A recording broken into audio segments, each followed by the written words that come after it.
Chapter 453.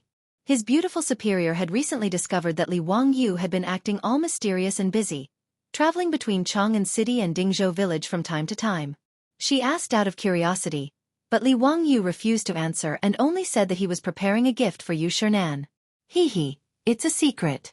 Anyway, my gift will definitely be better than your birthday cake. Humph, I don't believe you. His beautiful superior naturally snorted in disdain, thinking that Li Wangyu was pretending to be mysterious. She didn't believe that Li Wangyu could have come up with anything good in such a short time. Time flew by and it was already the 5th day of the 8th lunar month. Li Wangyu and his beautiful superior dressed up and prepared to go to Chang'an City's Bujing Square for the birthday banquet. With the help of Aphrodite and Perrin, his beautiful superior had already prepared a huge cream cake. She put it in a box and asked Niu Wu and Niu Yong to carefully carry the cake onto the carriage. Natural cream made from milk was the most resistant to heat. Once the temperature was too high, it would melt like ice cream. In order to prevent the cream from melting, she carefully found a lot of ice cubes and piled them around the cake box to cool it down. Li Wangyu, on the other hand, was only holding a slender wooden box in his hand. Riding on the jade flower horse, he was very relaxed. His beautiful superior had already seen that the wooden box contained a painting scroll. If it wasn't Li Wangyu's sketch, then it must have been something that Yen Liben had drawn on his behalf. His beautiful superior made a funny face at him and stuck out her pink tongue. Hey, this is the birthday gift you prepared? Just a painting? Hee, who was the one who said that his gift would definitely be better than mine? Hee, what's the rush? Just wait and see. If I say that my gift is better than yours, then it's definitely better. When have I ever spoken without thinking?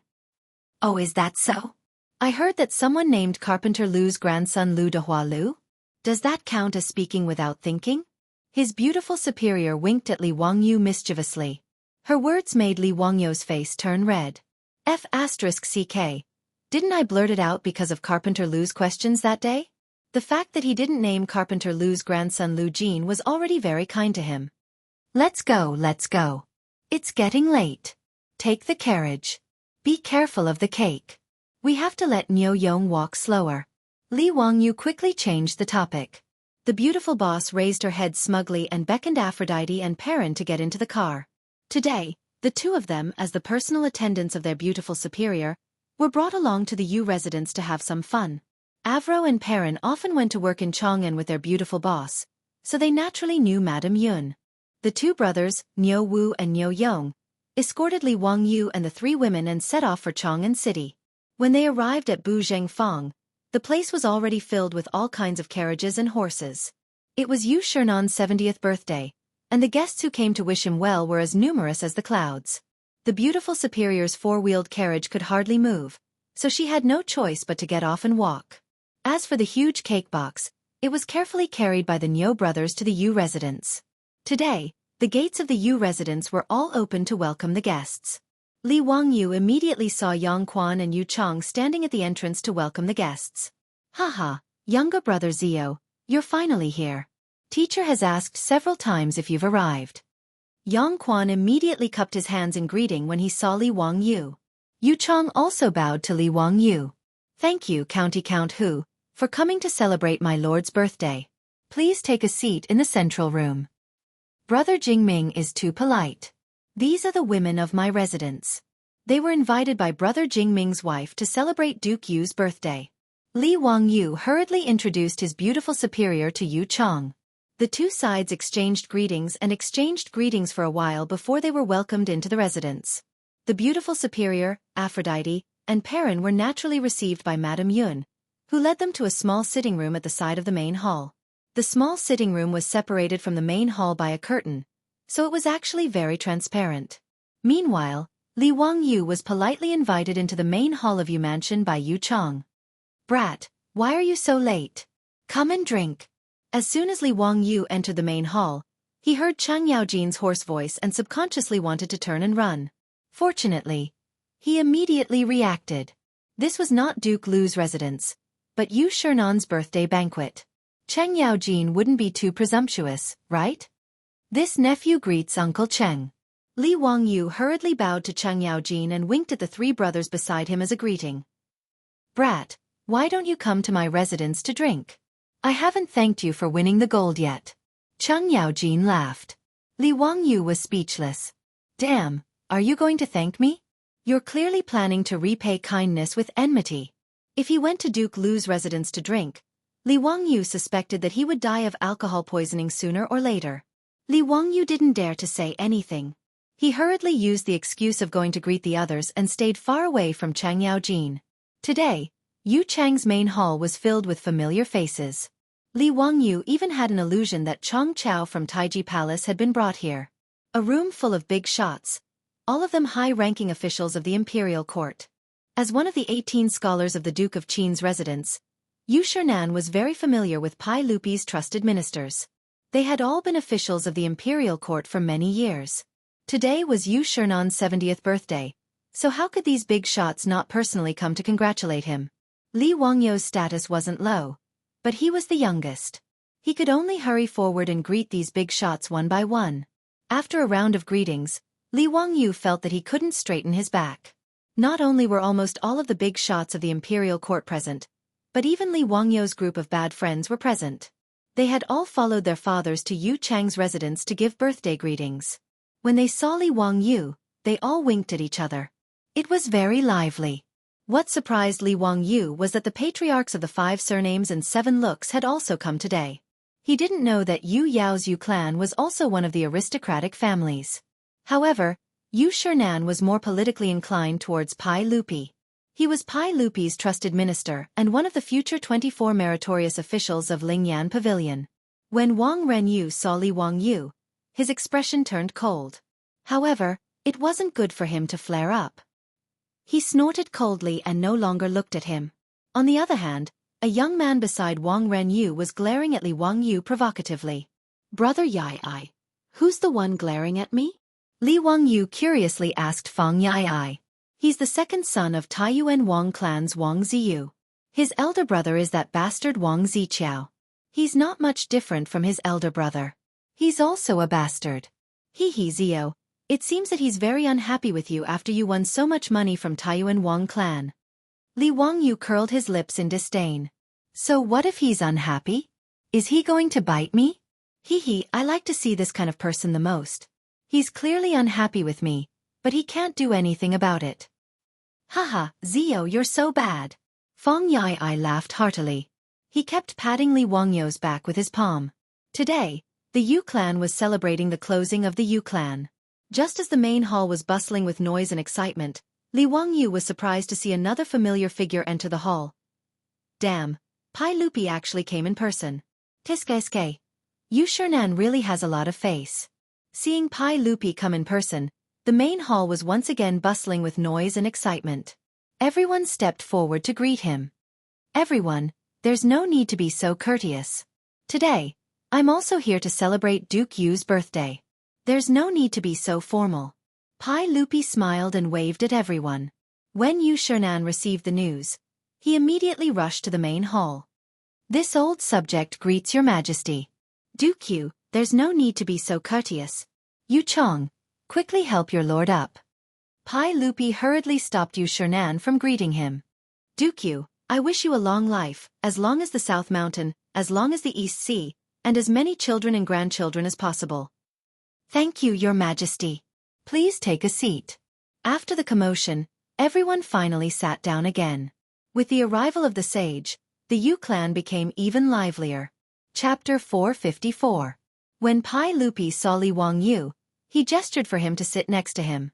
Zio, you bastard. How could you leave so much of your private money in my palace and not care about it? What are you trying to do? As soon as Li Wangyu sat down, Pai Lupi asked quietly.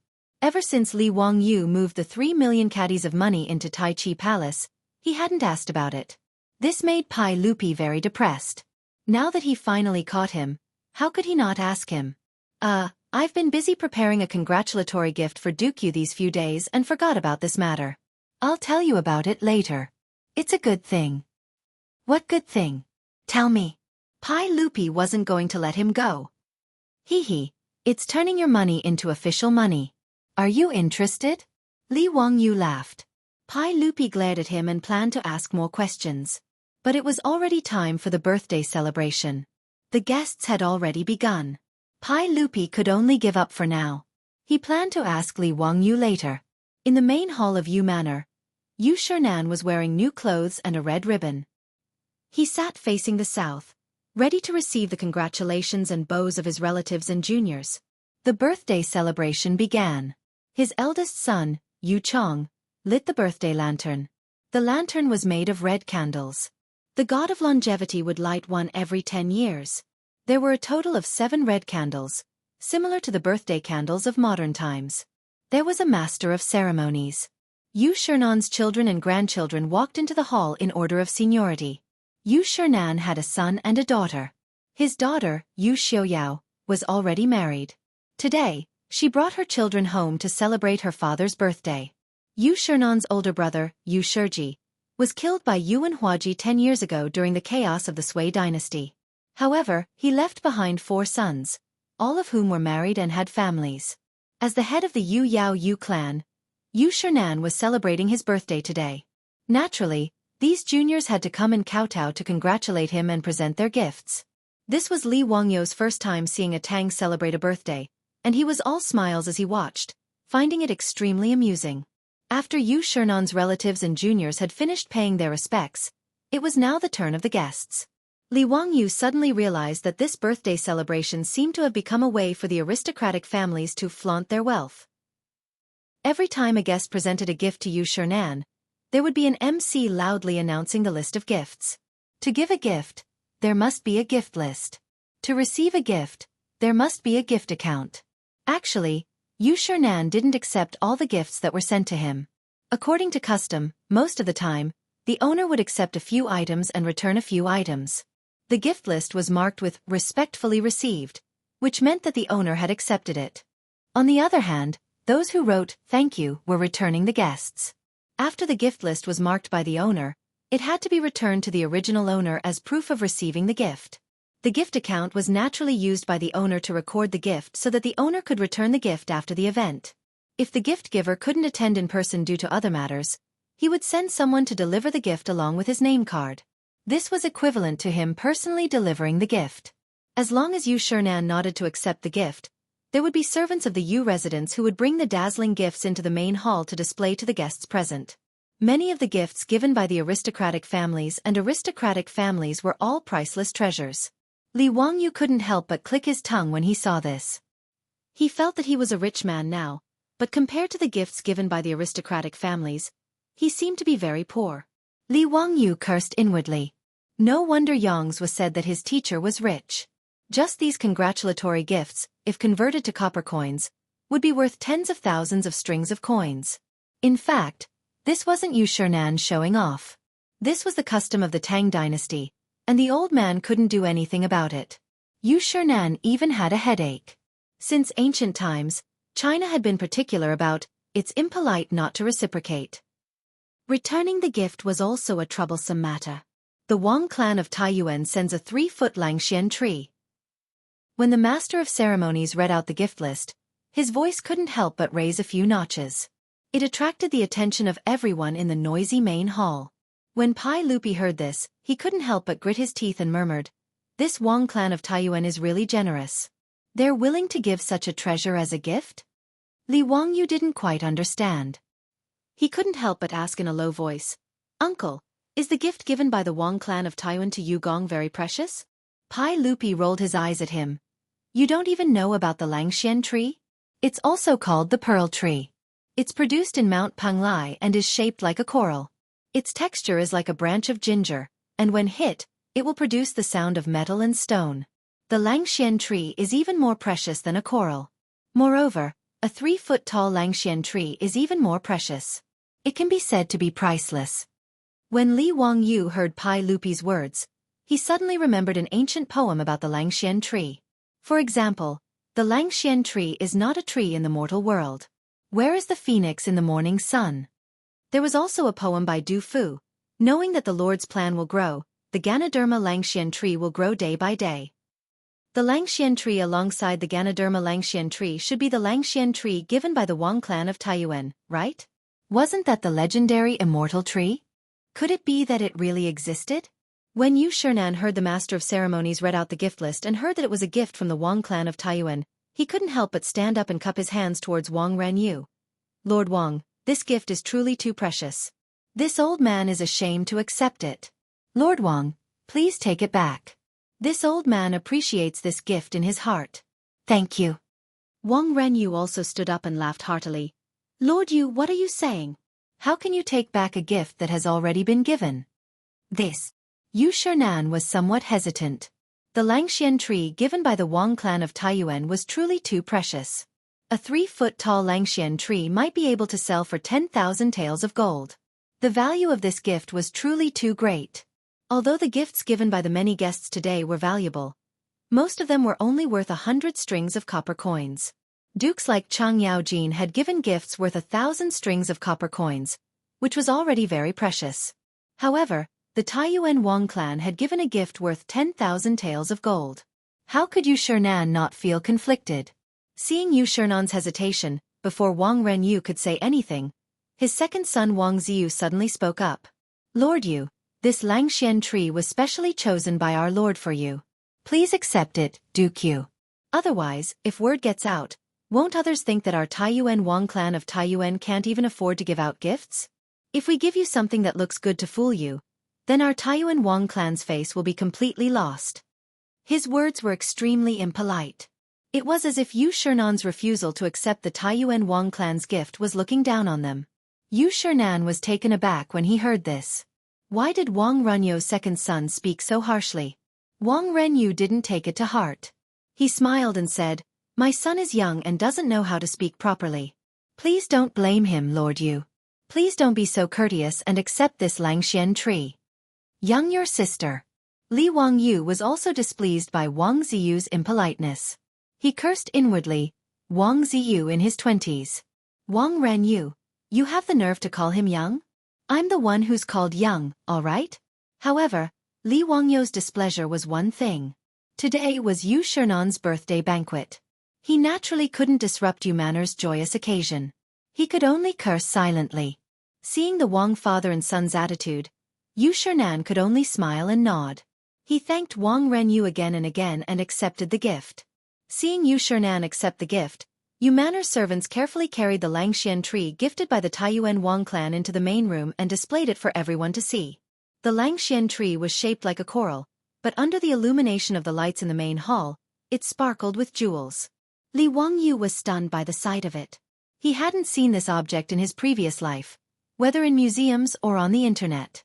It was truly magical. It was indeed very rare and had been lost in the long river of history for more than 1,000 years. When the 3-foot-tall Langxian tree was revealed, the guests in the main hall all cried out in surprise. Even the women in the small hall were startled. Behind the bead curtain separating the small hall and the main room, the women all gathered around and pointed at the Langxian tree, discussing animatedly. Wang Ziyu of the Taiyuan Wang clan became even more proud. He looked around like a proud rooster. When he saw Li Wangyu, he couldn't help but stand up and salute Yu Shernan. Lord Yu, I heard. Chapter 455. Wang Ziyu glanced at Li Wangyu and then cupped his hands toward Yu Shernan.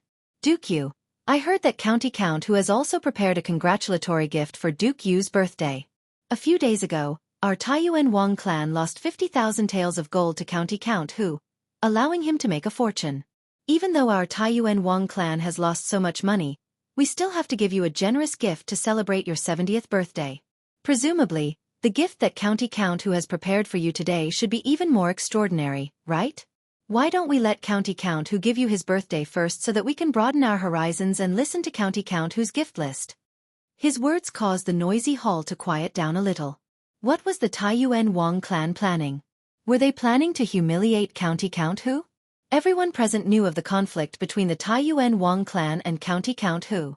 Everyone felt that the Taiyuan Wang clan had eyes but failed to see. Originally, the two families had planned to become in-laws, and the Wang and Li clans had done the best for Qin and Jin.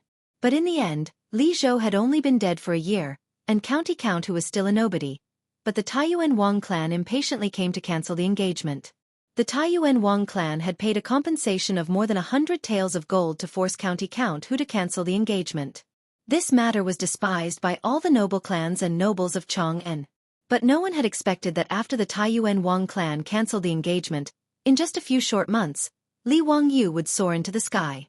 From a nobody, he had been conferred the title of County Count of the founding county, and his nobility had been increased several times.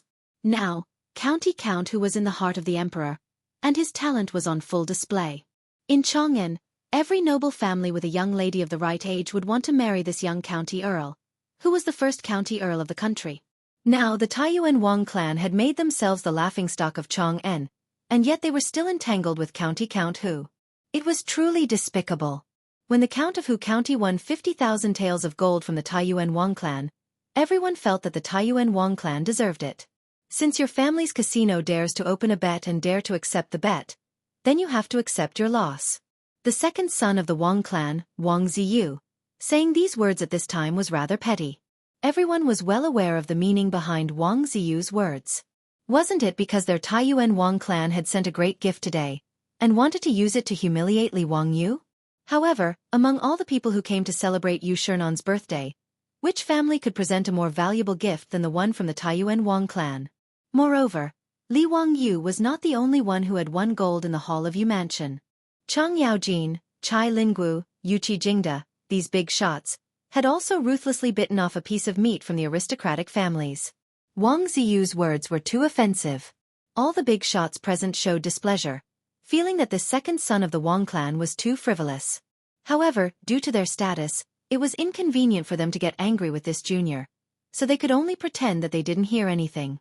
Thinking of this, Chang Yaojin and the other big shots suddenly realized that they were treating Wang Ziyu, who was already 20 years old, as a junior, so they didn't lower themselves to his level. However, when facing Li Wangyu, no one treated him as a 16-year-old youth. Whether it was Chang Yaojin or Yuqi Jingda, although they usually called him little brat and virtuous nephew, in their hearts, they treated him as an equal and trusted his words. Therefore, when Li Wangyu proposed to place a large bet on the empress giving birth to a child, these big shots agreed so quickly. Comparing the two, Chang Yaojin could only secretly mutter, "Freak." Then, he suddenly turned his head and glared fiercely at Cheng Chumo and his two brothers, his eyes full of dissatisfaction. His expression, however, made Cheng Chumo and his two brothers confused. What was the meaning of this? The one who spoke was that bastard Wang Ziyu. Why was their father glaring at them? How could they know that there was a kind of harm in this world called other people's children? Yu Shernan was also quite dissatisfied with Wang Ziyu's words. But today, the hall was full of guests, so he couldn't say much and could only laugh. Haha, no hurry, no hurry. Li Ziyo and I are friends. His gift is not worth much. It's most likely to be calligraphy or paintings or something of little value. Hearing virtuous nephew Wang's words, this old man now feels that he has lost out. They all say that the gift is light, but the thought is heavy. Ziyo, next time, don't be so sentimental with this old man. Haha. His words were not only helping Li Wangyu out of his predicament, but also mocking himself, which made all the guests in the hall burst out laughing. He originally thought that this matter was over, but who knew that Wang Ziyu would not let it go and continued, "Duke, you still hasn't heard the list of gifts from the county earl. How do you know that the county earl didn't send a great gift today?" Yu Shernan saw that this second son of the Wang clan was so stubborn and couldn't help but get angry. He raised his eyes to look at Wang Renyu, wanting to see what he meant. But he saw that Wang Renyu was minding his own business and drinking wine, as if he didn't hear his son's words. For a moment, the atmosphere in the hall became a little strange. Even Pai Lupi's face stiffened. Today was Yu Shernan's 70th birthday, and in order to make Li Wangyu lose face, the Wang clan of Taiyuan actually disregarded Yu Shernan's dignity. It was truly infuriating. Li Wangyu stood up at this time. Haha, Yugong actually guessed what I was going to send. Yugong is right, but... Before he could finish, he was interrupted by a woman's voice. However, my family's Lang Jun has prepared another gift. Yugong, I'm sure you won't be able to guess. The one who spoke was his beautiful superior. Li Wangyu was stunned. Wasn't she in the small hall next door? Why did she come out? Just as he was about to speak, his beautiful superior winked at him, then curtsied to Yu Shernan. This little girl is the older cousin of County Count Hu. Today, I've been invited by the Yun family to celebrate Yu Gong's birthday. I wish Yu Gong to leap like a tiger and cross the new era of 70 years, to soar through the mountains of poetry. The beautiful superior's older cousin was rather vague. Everyone in the hall, including Pai Lupi, couldn't help but smile knowingly, thinking that this young lady and Li Wangyu were simply deceiving themselves. Yu Shernan naturally knew of this Lady Su, and when they met today, he also laughed heartily. Haha, old me thanks Lady Su for her auspicious words. Lady Su said earlier that Zio had prepared a congratulatory gift for this old man. Is it something this old man can't guess? Hee. Yu Gong will know at a glance. The beautiful superior turned her head towards the entrance of the hall, and saw the two brothers, Niu Yong and Niu Wu, carrying a large wooden box into the hall. Li Wangyu was also stunned. Didn't his beautiful superior say that he was going to give this birthday cake to Yu Shernan? Why was it given in his name?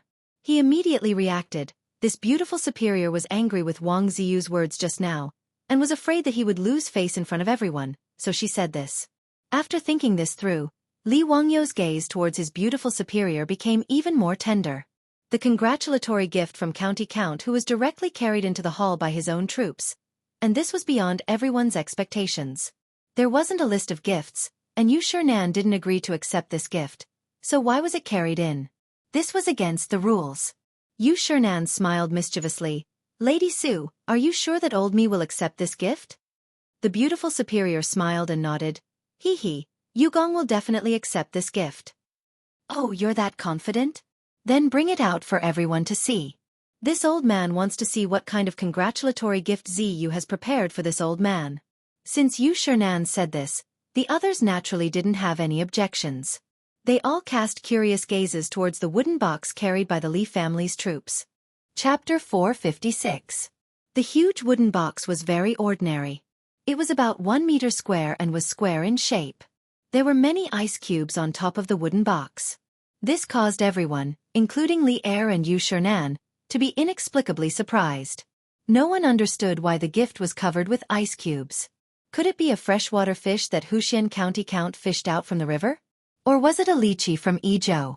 During the Tang dynasty, Sichuan's Fuzhou, Bazhou, Tongzhou and other places were rich in lychees. The poem, Riding in the Red Dust, the concubine smiled. No one knew it was a lychee. It was actually referring to the lychees that were transported from Sichuan, not Lingnan.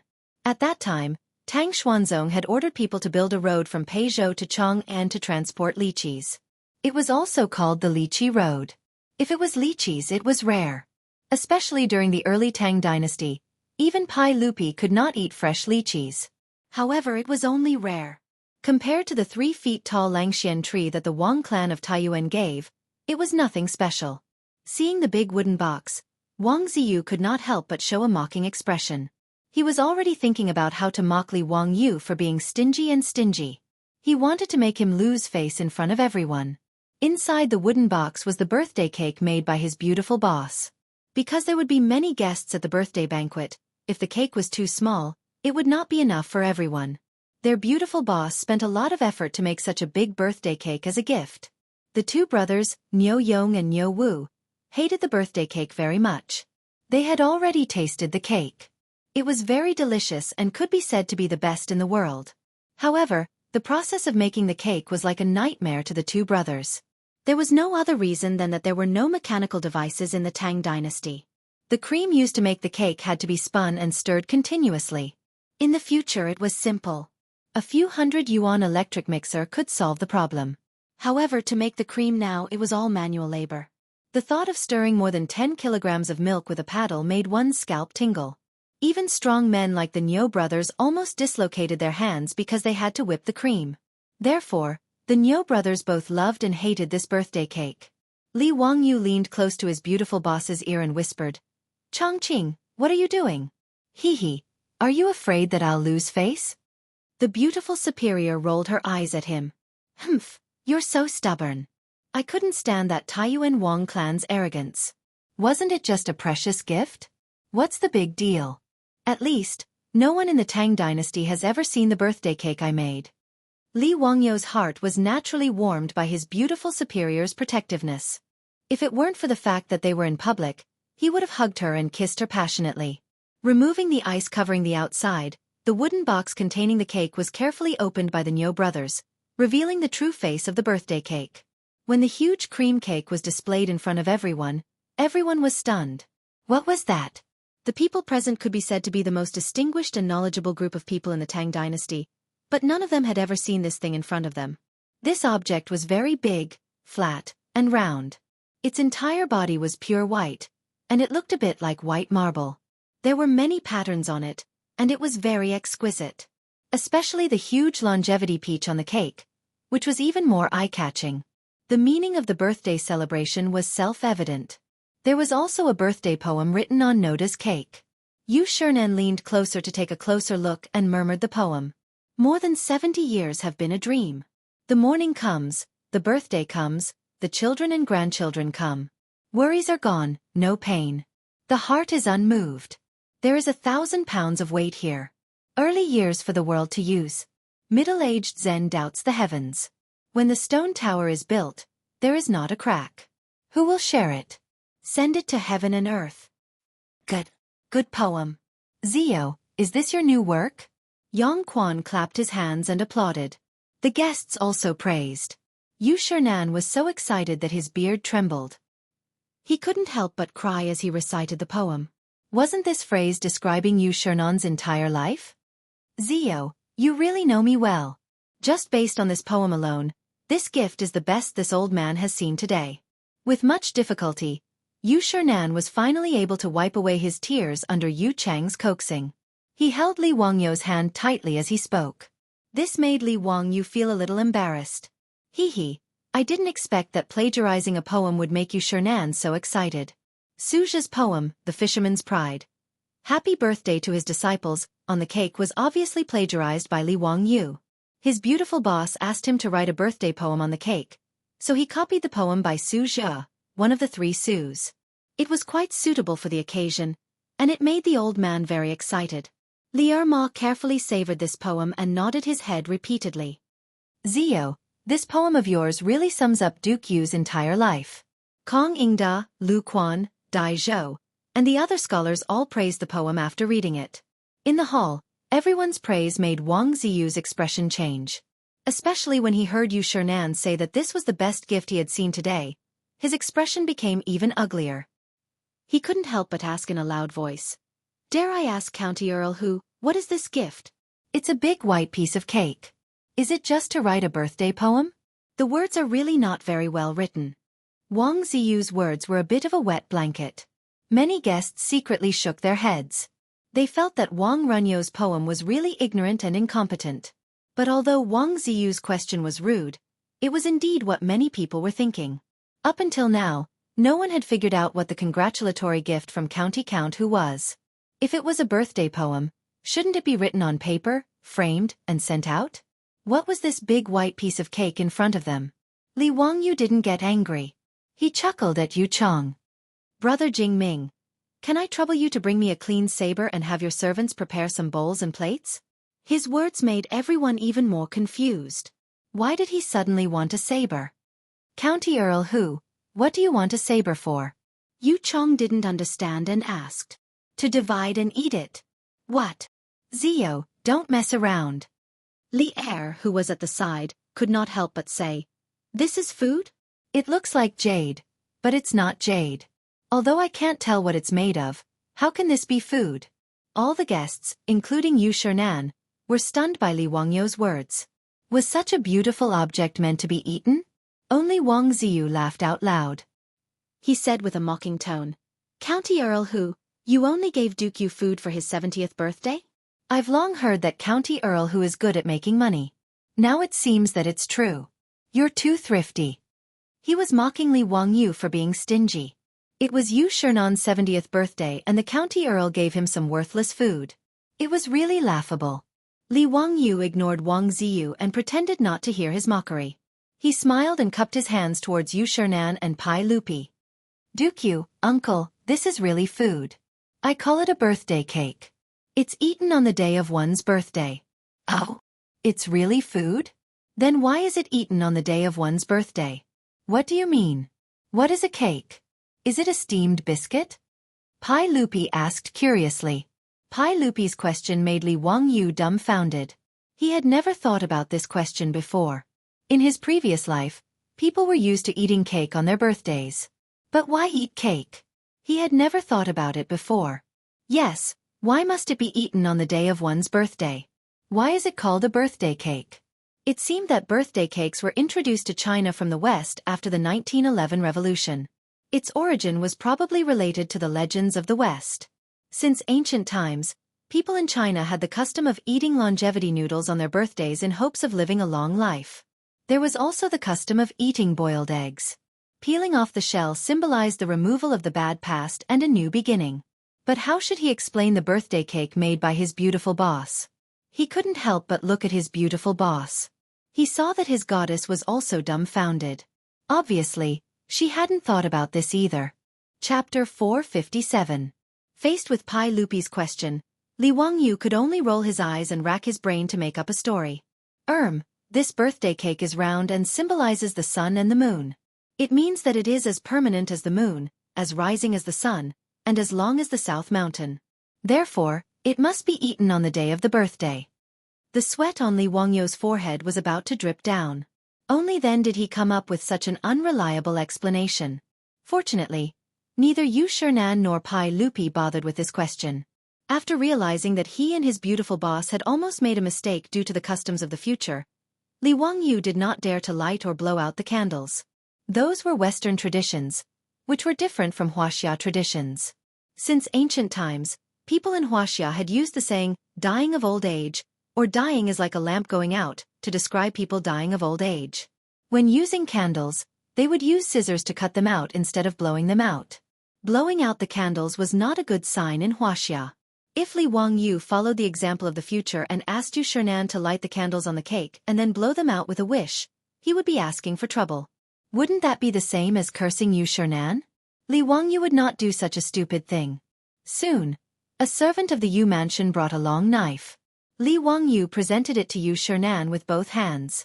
Master Yu, please cut this birthday cake yourself. Yu Shernan held the knife and looked at the unbelievably beautiful cake, especially the birthday greeting on it. The old man was reluctant to cut it. Zio, are you going to cut it just like that? I can't bear to do it. Why don't we just forget about it? Let me enjoy it for a few more days. Master Yu, this birthday cake cannot be stored for long. It must be eaten in time, or the cream will melt.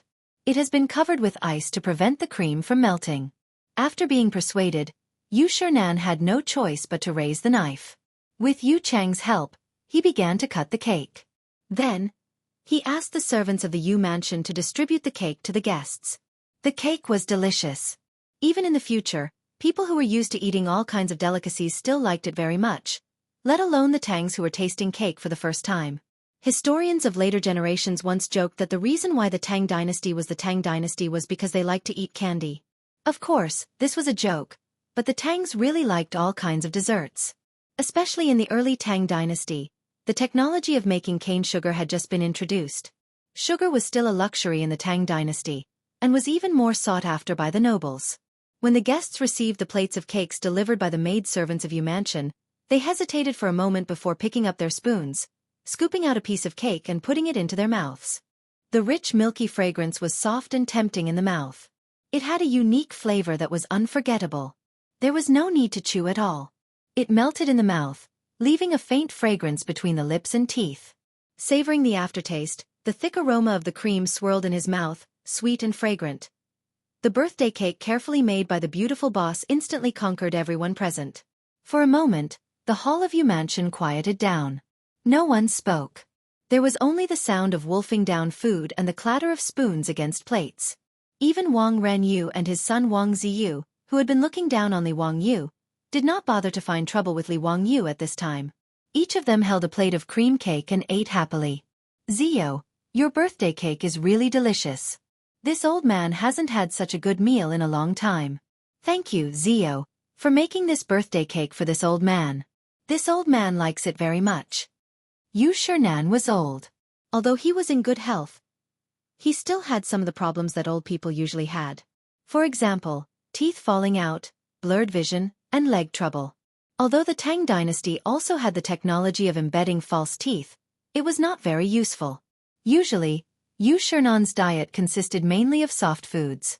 This sweet and creamy cream cake was naturally to his taste. He, who usually had a bad appetite, made an exception today and ate 2 plates of cake. Yu Chong was grinning from ear to ear and repeatedly cupped his hands to thank Li Wangyu. Faced with Yu Shernan's gratitude, Li Wangyu quickly pushed his beautiful boss to the front of the table. "You flatter me, Mr. Yu. This birthday cake is actually not my gift, but my cousin's gift to Mr. Yu. In order to make this cake, she put in a lot of effort. So it was Lady Sue who made the cake. Haha, this old man thanked the wrong person. Thank you, Lady Sue, for your kindness. This old man appreciates it." Yu Shernan twirled his beard and laughed. Seeing that Li Wangyu actually told the truth, the beautiful boss could only look at him helplessly. She bent down and curtsied to Yu Shernan. "I really don't deserve Mr. Yu's praise. Mr. Yu is too polite." Everyone was full of praise for the birthday cake. Many of the women in the side hall were prepared to inquire their beautiful boss about how the cake was made and wanted to learn. At this time, Wang Ziyu's discordant voice sounded again, causing Yu Shernan to frown. "So this birthday cake wasn't a gift from the Count of Huxian? Haha, I was wondering why County Count who would be so stingy as to give food as a gift. I wonder what kind of gift County Count who prepared for Mr. Yu. Why don't you let me open my eyes?" Li Wangyu glanced at Wang Ziyu, whose mouth was still covered in cream. He was thoroughly fed up with this Taiyuan Wang clan. Sure enough, Feng Yai was right. That Wang Ziqiao was a scoundrel, but his younger brother Wang Ziyu was still a scoundrel. At Yu Shernan's birthday banquet, this Wang Ziyu was like an annoying fly, constantly buzzing around his ears. He was really annoying. Because today was a festive day, neither Yu Shernan nor Pai Lupi could do anything about it. This made Wang Ziyu even more disregard for etiquette and provoked them again and again. Wang Renyu didn't stop his son. Instead, he acted as if he didn't know anything and only watched from the sidelines. Li Wangyu had never been stingy with teaching this kind of overage brat, who lacked discipline. Li Wangyu cupped his hands towards Yu Shernan and said, "Mr. Yu, since the Taiyuan Wang clan is so concerned about my gift, I hope Mr. Yu and everyone else will forgive me and allow me to give Mr. Yu my birthday congratulations first." "Zio is so considerate. Then this old man will be disrespectful." Yu Shernan naturally nodded in agreement. After eating that delicious cream cake, the guests were very curious about what Li Wangyu's gift would be. In response, Wang Ziyu coldly snorted, his face full of disdain. Ever since the aristocratic gambling house lost a large sum of money, Chang'an City had been full of ridicule for the aristocratic gambling house. In particular, the Taiyuan Wang clan, who was the first to accept Li Wangyu's bet, was sneered at. Even the aristocratic families had many complaints. That was why the Taiyuan Wang clan threw in so much money today, sparing no expense to give away the Langxian tree that the family had treasured for many years. Although Wang Renyu felt the pinch, he wanted to use this opportunity to show the power of the Taiyuan Wang clan in front of the aristocratic families in Chang'an City. So what if the Taiyuan Wang clan lost the bet? How could the foundation of a 1,000-year-old aristocratic family be shaken by 50,000 taels of gold? Throwing in so much money to give away a gift, this kind of confidence was unparalleled in Chang'an City. That was why Wang Renyu's second son, Wang Ziyu, did this today under Wang Renyu's instructions. His goal was naturally to humiliate Li Wangyu and regain the face he had lost from losing the bet. After Yu Shernan had spoken, the master of ceremonies for the birthday banquet naturally took out Li Wangyu's gift list and began to read it out loud. The founding uncle of Hu County congratulates Mr. Yu on his birthday. He presents a painting scroll and a painting. Chapter 458. Li Wangyu's gift list left everyone in the hall dumbfounded. Everyone knew what a picture scroll was. But what the hell was Bai'an? Everyone knew what Bai'an meant. It referred to thick clouds that covered the sun. Pan and I of the Western Jin dynasty had a poem that said, "The morning clouds are Bai'an, the morning dew is not yet dawn." This was something everyone knew. But how could Bai'an be a congratulatory gift? Clouds and mist as a congratulatory gift? Was Li Wangyu going to perform an immortal spell in front of everyone? Hearing the gift list announced by the MC, everyone was confused. They looked at Li Wangyu in confusion, waiting for his explanation. Yu Shernan, the birthday boy, didn't know whether he should say, accept, or thank at this time. Just now, no one knew what the birthday cake was. Now, this county man was creative and gave out something no one had ever heard of. Li Wangyu didn't explain. He just smiled and said, Master Yu, you won't thank me for my gift, right?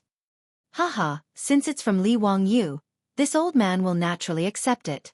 Although Yu Shernan didn't know what Li Wang Yu had given him, he still accepted it with a smile. Li Wang Yu's two gifts were placed in a long wooden box and a small copper box. Seeing their master nod, two maidservants of Yu Mansion immediately carried them into the hall, ready to show them to the guests. The beautiful superior hadn't returned to the side hall yet. She asked curiously in his ear, "Wang Yu, what's that Bian? Why haven't I heard of it?" "Hee, you must know, but I won't tell you. See for yourself." Li Wang Yu pretended to be mysterious and didn't answer the question directly. At this time, the maidservants of Yu Mansion had already taken the picture scroll out of the wooden box. They carefully unfolded it, revealing the true appearance of the picture scroll. When the picture scroll was displayed in front of Yu Shernan and everyone else, everyone couldn't help but gasp. Yu Chong looked as if he had seen a ghost. He pointed at the picture scroll, dumbfounded. This is my master." The other guests had similar expressions, as if they had seen something unbelievable. On the scroll was Yu Shernan himself. It was a full-body portrait of Yu Shernan drawn by Li Wang Yu. There was a poem beside it. It was the same poem that was written on the birthday cake. Many of the guests present had seen this sketch before at the birthday banquet of Zhang Liang, the Duke of Chongping. Everyone believed Li Wang Yu's nonsense, thinking that it was an ancient painting passed down from ancient times, a peerless painting technique that had long been lost. Only Pai Lupi later found out that the goddess Luo's portrait he hung in the Hall of Governance was actually drawn by Li Wang Yu, which made him very depressed. At this moment, everyone was once again witnessing the miraculous drawing skills of Yu Shernan, who was standing right in front of them. Everyone was stunned. Looking left at Yu Shernan, then right at the portrait, it really looked exactly the same. It was as if Yu Shernan had walked out of the painting. Everyone was so shocked that they couldn't close their mouths. Could this portrait have been drawn by County Count Hu? Hasn't this painting technique been lost for a long time? Where did County Count Hu learn it? Miraculous! It's truly miraculous. This is the painting technique of the goddess Luo's portrait. Who would have thought that County Count Hu would know such an ancient technique? There were also those who were quick-witted and immediately connected the dots. The so-called goddess Luo's portrait, painting from that day, had also been presented by County Count Hu. In that case, the goddess Luo's portrait, that had been collected by the sage must have also been drawn by County Count Hu. This sketch of Yu Shernan caused Wang Renyu and Wang Ziyu's expressions to become somewhat unsightly. Although the value of this painting wasn't high, and even if it had been drawn by Li Wang Yu, it would only be worth 100 strings of coins at most. However, this extraordinary technique was exceedingly precious. When Pai Lupi saw this portrait, he even had the thought of having Li Wang Yu draw a portrait of him and Empress Zhang's son. This kind of vivid and lifelike portrait was much more meaningful than the goddess Luo's portrait. He couldn't help but glare at Li Wang Yu, feeling extremely vexed. Since he knew that the goddess Luo's portrait had been drawn by Li Wang Yu, why hadn't he thought of using this technique to draw a portrait of him and Empress Zhang's son? There were many other bigwigs who had the same thoughts as Pai Lupi. Just like how people in the future love to take selfies, how could a general like Cheng Yaojin not want to have such a realistic portrait? For a moment, everyone looked at Yu Shernan with gazes filled with jealousy. They hated that they couldn't hold their own birthday banquets tomorrow. That way, they could ask County Count Hu to draw a portrait for them. Cheng Yaojin bluntly asked, "Li family's brat, did you draw this portrait of Duke Yu?" What did he mean? Li Wang Yu was just about to nod and admit it when he suddenly noticed that the surrounding guests all had an eager attitude. He was immediately shocked. What the hell was the meaning of this? Could it be that after seeing Yu Shernan's portrait, they also wanted it? It seemed that giving Yu Shernan this congratulatory gift was a bit of a mistake. Had he underestimated the attractiveness of a portrait sketch to these bigwigs? If these bigwigs all came to ask him to draw a portrait, should he refuse? Or should he refuse? If he agreed, he really wouldn't have to do anything. Moreover, with Li Wang Yu's lazy personality, how could he be willing to sit in front of a drawing board and draw portraits every day? He might as well be killed. How could Li Wang Yu still dare to admit it? He hurriedly shook his head. No, this was done by my little nephew's disciple, Yan Liben. Although he studied under me, he has already surpassed me. Even your little nephew is ashamed of his painting skills. Today, Ma Zhou and Yan Liben were naturally also among the guests. When Yan Liben heard his teacher's words, he was so shocked that his jaw dropped. Could it really be like this? Was there no trust between people? This portrait of Yu Shernan was clearly drawn by Li Wangyu himself. But now he had directly pushed the blame to his own disciple. How could Yan Liben endure this? Faced with the heated gazes of the surrounding guests, Yan Liben's heart was filled with tears as he nodded his head in grievance. Li Wangyu gave him a "thank you for your hard work" look, but he didn't feel the slightest bit guilty. When a teacher has something to do, the disciple naturally has to do it for him. Otherwise, why would he accept a disciple? Of course it was to use him as a scapegoat. Wahahaha! Yu Shernan was naturally very satisfied with this congratulatory gift. He leaned forward and carefully examined it for a long time before he asked Yu Chong to carefully put it away. Haha, Zio, you really put a lot of effort into this congratulatory gift. This old man doesn't deserve it. I respectfully accept it. Respectfully accept it. Many thanks, Zio. To the side, Yu Chong also repeatedly bowed to Li Wangyu. This portrait of Yu Shernan would undoubtedly become the family heirloom of the Yu Yao Yu clan. After Yu Shernan's death, this portrait would definitely be hung in the Yu Yao Yu clan's ancestral hall to receive incense and worship from the Yu clan. After Yu Shernan's portrait was put away, everyone's gaze turned to the other servant girl holding a copper box. The congratulatory gift from the county count's estate was truly an eye-opener. Naturally, everyone was even more curious about the last congratulatory gift named by N. Chapter 459. In the main hall, everyone's anticipation vanished as soon as the copper box was opened. The item that Yu Residence's servant girl took out from the copper box was nothing special. In fact, it even looked a little shabby. Two transparent objects were embedded in a thin wooden frame. Some of the guests with good eyesight could tell at a glance that they were two thin transparent crystal pieces. Natural crystals weren't rare in the Tang dynasty.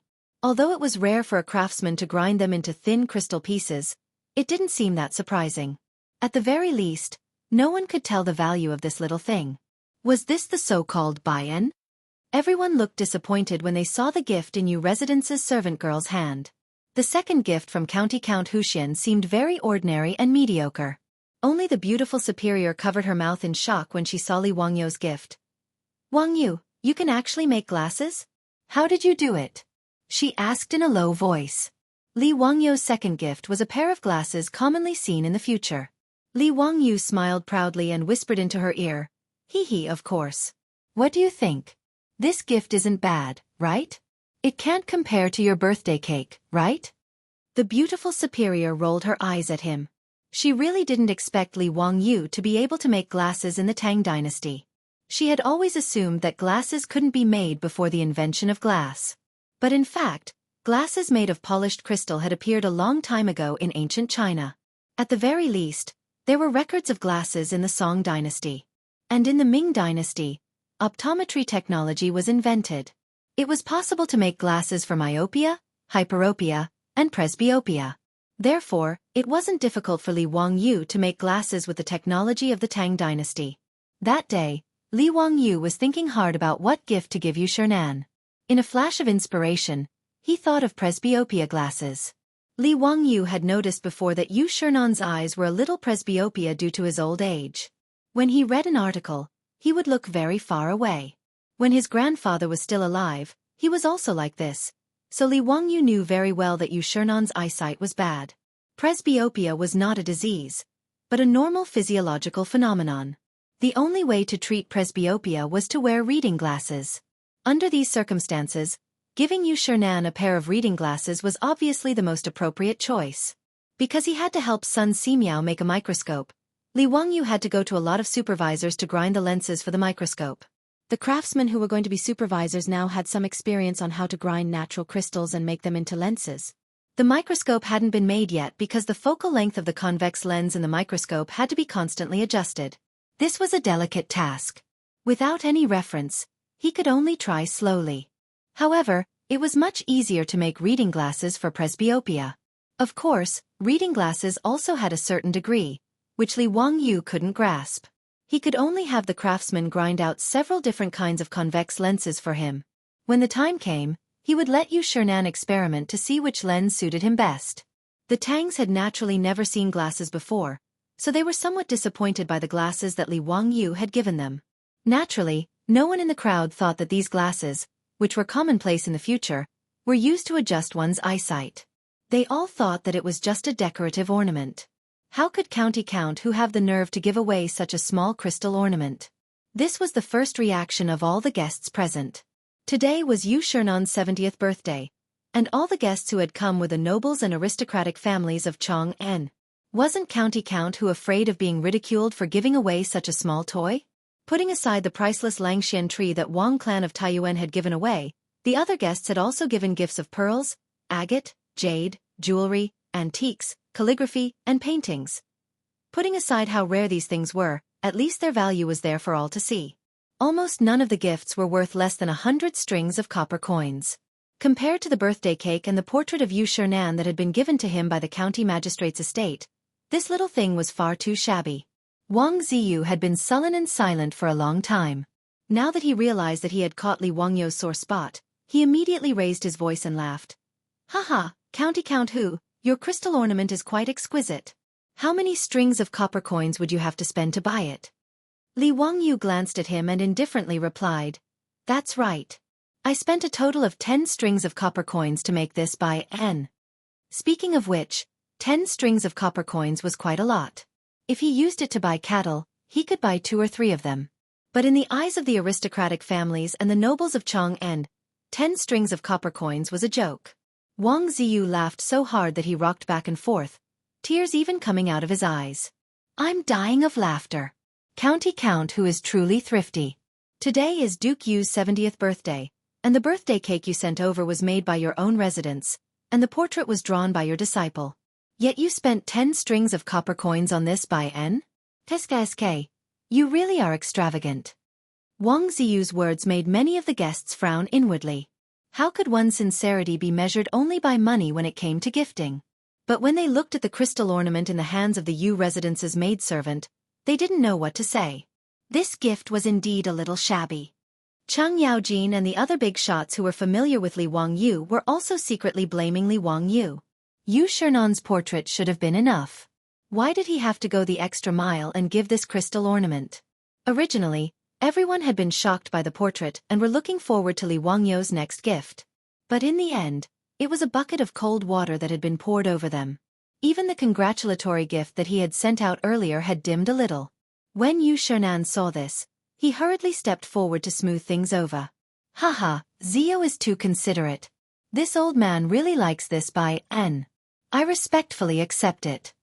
When he finished speaking, he motioned for the maidservant to put the glasses back into the copper box and prepare to put it away. Li Wangyu was about to speak and explain the use of the glasses to Yu Shernan, but Wang Ziyu spoke up again. Duke Yu, this nephew still hasn't seen the gift from County Count Who clearly. Could you have your maidservant bring it over so that we can take a good look at it? Yu Shernan couldn't refuse his request and could only nod helplessly. He motioned for the maidservant to take out Li Wangyu's gift and hold it in her hands to show it to everyone. The maidservant had just walked over to Wang Ziyu's side when she saw Wang Ziyu's body suddenly sway and bump into the maidservant. The maidservant was very petite, so how could she withstand such a bump? Her body slanted, and she cried out in surprise before falling to the floor. Her fall wasn't a big deal, but the crystal glasses in her hands also slipped and fell to the floor. Pa! A light sound was heard, and the 2 crystal lenses were smashed into pieces. Chapter 460. This sudden turn of events shocked Yu Shernan and the others. Li Wangyu's gift had been smashed to pieces just like that? Wang Ziyu shrugged and cupped his hands towards Yu Shernan. Duke Yu, I'm truly sorry. I lost my footing just now and bumped into this servant girl of yours. He then pretended to look at the crystal shards on the floor and feigned regret. Aya, Count Huxian's gift was smashed to pieces. What a pity. This is all my fault. Please forgive me, Duke Yu. I'm willing to compensate. Count Huxian said he spent 10 strings of copper coins, so I'll compensate Duke Yu with 10 times that amount. Heh, I'm not as thrifty as Count Huxian. It was obvious that Wang Ziyu had deliberately bumped into the maidservant of Yu Mansion. His purpose was to humiliate Li Wangyu. His actions angered Yu Shernan so much that his expression turned ugly. Although Li Wangyu's crystal ornament wasn't very precious, It was still a birthday gift from Li Wangyu. Its value didn't matter. How could he not be angry that Wang Ziyu had purposely smashed it to pieces? Not to mention, Wang Ziyu's pretense of asking for 10 times the compensation was an insult to Li Wangyu and to Yu Shernan himself. Wang Ziyu's actions caused Pai Lupi, Chang Yaojin, and the others to glare angrily at him. However, today was Yu Shernan's birthday and they couldn't afford to lose their temper with a junior from the Wang clan of Taiyuan. Yu Shernan was the master of Yu Manor and also the birthday boy. He couldn't say anything to Wang Ziyu who'd come to offer his birthday congratulations. Wang Ziyu's claim of 10 times the compensation was a joke in everyone's eyes. Li Wangyu had said just now that he'd spent 10 strings of copper coins to make this jade ornament. 10 times the compensation would only amount to 100 strings of copper coins. Did Yu Shernan lack these 100 strings of copper coins? Yu Shernan sighed and glanced apologetically at Li Wangyu. He was just about to wave his hand at Wang Ziyu, indicating that he did not intend to pursue this matter. Li Wangyu suddenly cupped his hands towards Wang Renyu and said, "Lord Wang, is what your second son said true? Is Duke Wang really willing to pay 10 times the price to compensate Duke Yu?" His words stunned everyone. What did Li Wangyu mean? Was it because his gift was broken by Wang Ziyu, and he felt indignant? But even if the Taiyuan Wang clan really paid 100 strings of copper coins, the one who would be embarrassed would be him, Li Wangyu. Wang Renyu was also slightly taken aback. Then, he pretended to be generous and nodded. "That's right. Since my son did something wrong, he naturally has to compensate. 10 times the compensation is very reasonable. I will have someone send 100 strings of copper coins to the Yu residence as an apology from the Wang clan." "Wait, since it's 10 times the compensation, why is it only 100 copper coins?" Li Wangyu pretended to be puzzled and asked. Wang Renyu smiled and said, "Didn't County Count who say that you spent 10 strings of copper coins to make this crystal object? What did County Count who forget so quickly?" Li Wangyu shook his head. "That's not it. How can the value of this object be calculated by the cost of my production?" "Then what does County Count who think?" Wang Renyu asked calmly. "This is naturally determined by the market price. For example, if Wang Yu's army wrote a copybook, the cost might be a few copper coins.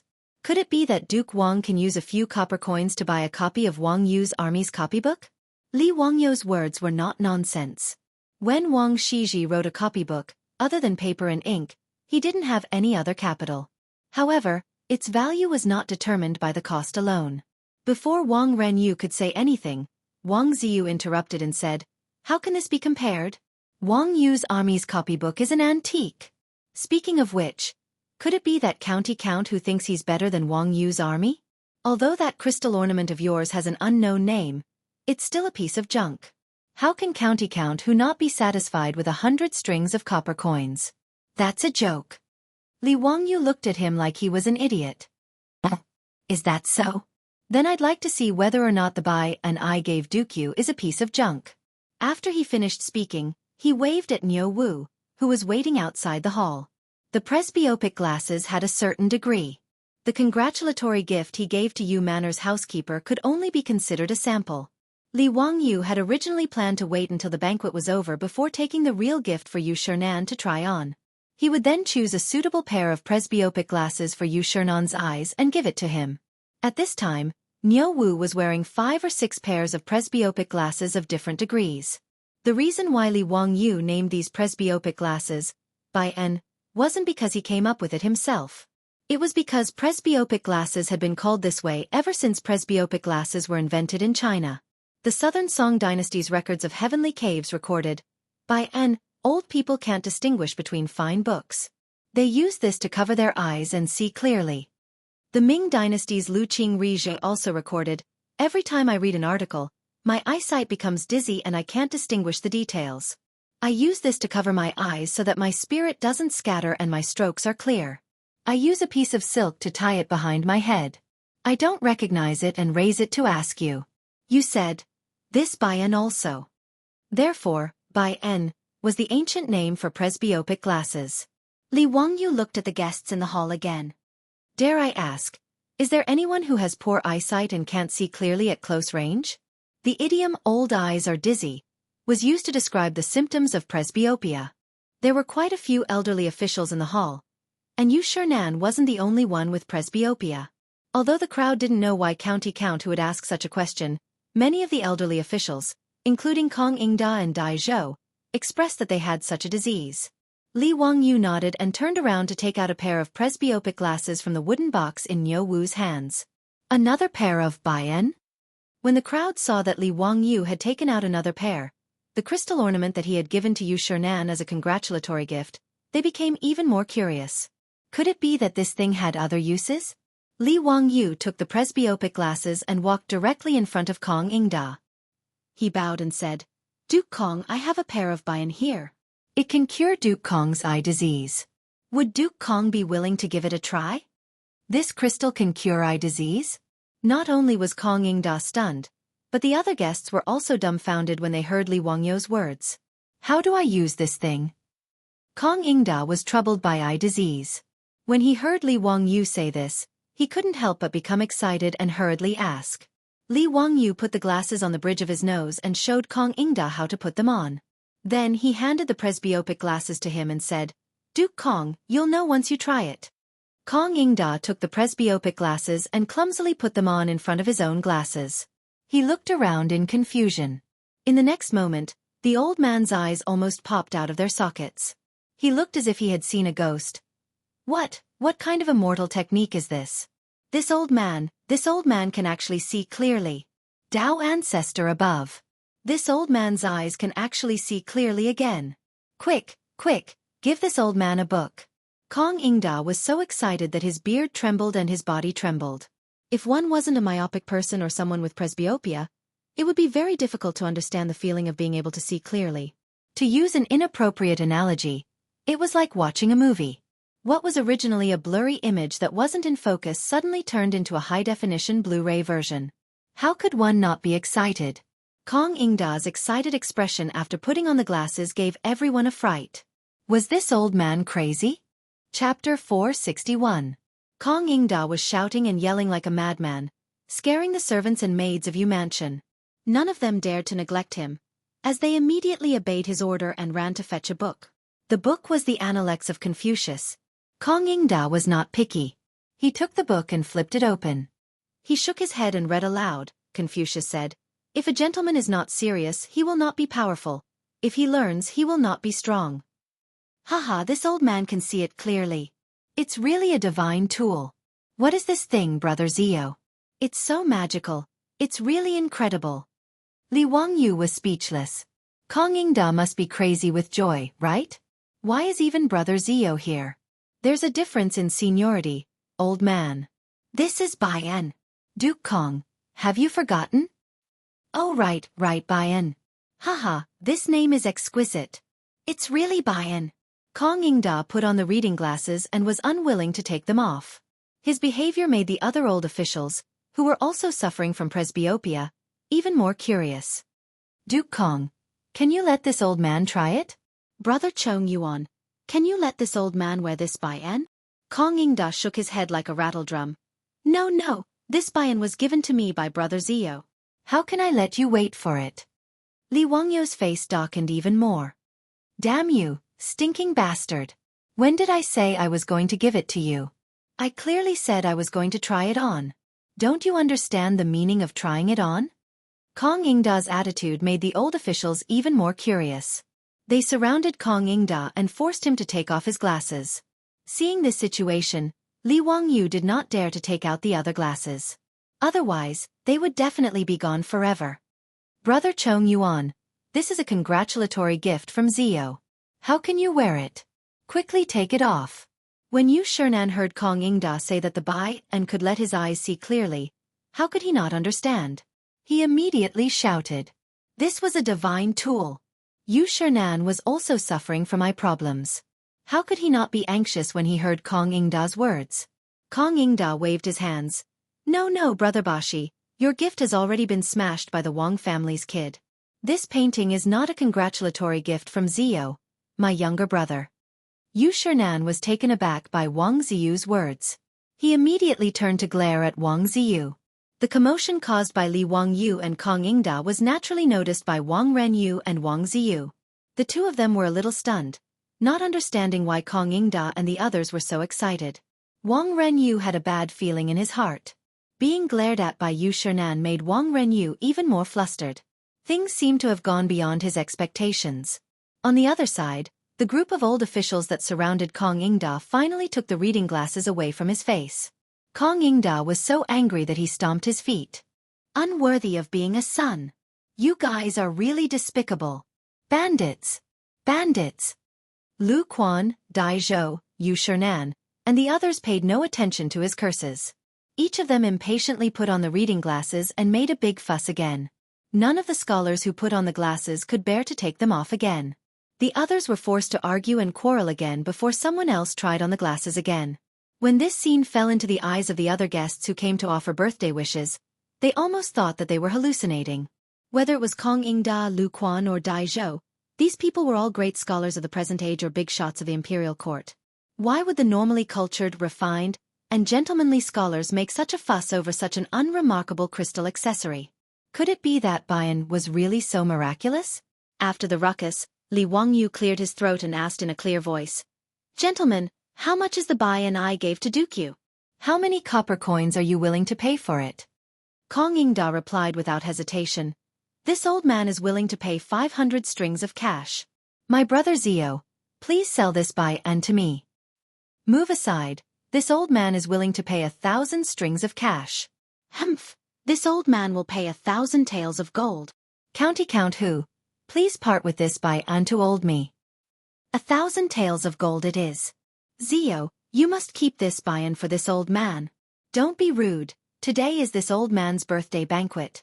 "Zio, this old man will also pay 1,000 taels of gold. Give this old man another Bayan."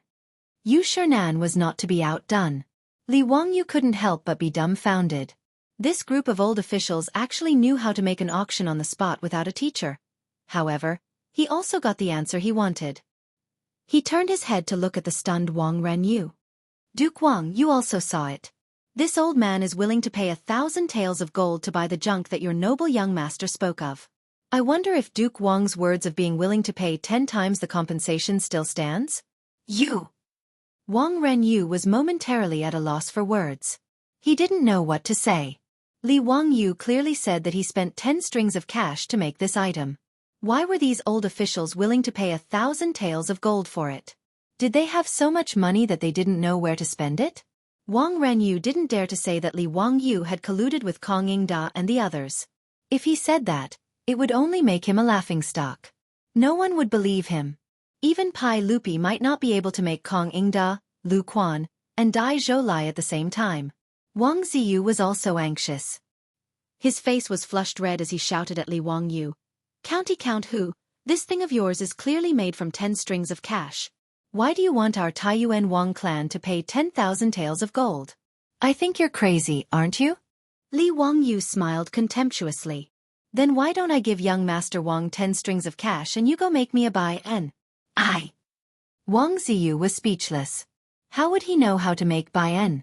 He also didn't understand why Kong Yingda and the others would fight over it so fiercely, even willing to pay 1,000 taels of gold for it. Wang Renyu was also in a bit of a predicament. He had just spoken big, but now it was difficult to clean up the mess. If they really wanted their Taiyuan Wang clan to pay 10,000 taels of gold to Yu Shernan, they naturally wouldn't be willing. The 50,000 taels of gold that they had lost to Li Wangyu was already a huge loss. If it weren't for that fool Li Wangyu being willing to accept private money, that 50,000 taels of gold really would have emptied the Taiyuan Wang clan's treasury. Don't look at how the Taiyuan Wang clan was very generous today, and gave Yu Shernan the Langxian tree. It was called a treasure and was worth 10,000 taels of gold. But in reality, this kind of treasure was priceless. It was very difficult to sell it and exchange it for gold. If they wanted their Taiyuan Wang clan to pay 10,000 taels of gold, then it would be too much. But just now, Wang Renyu and Wang Ziyu had spoken so confidently, but now it was hard to take back what was spilled.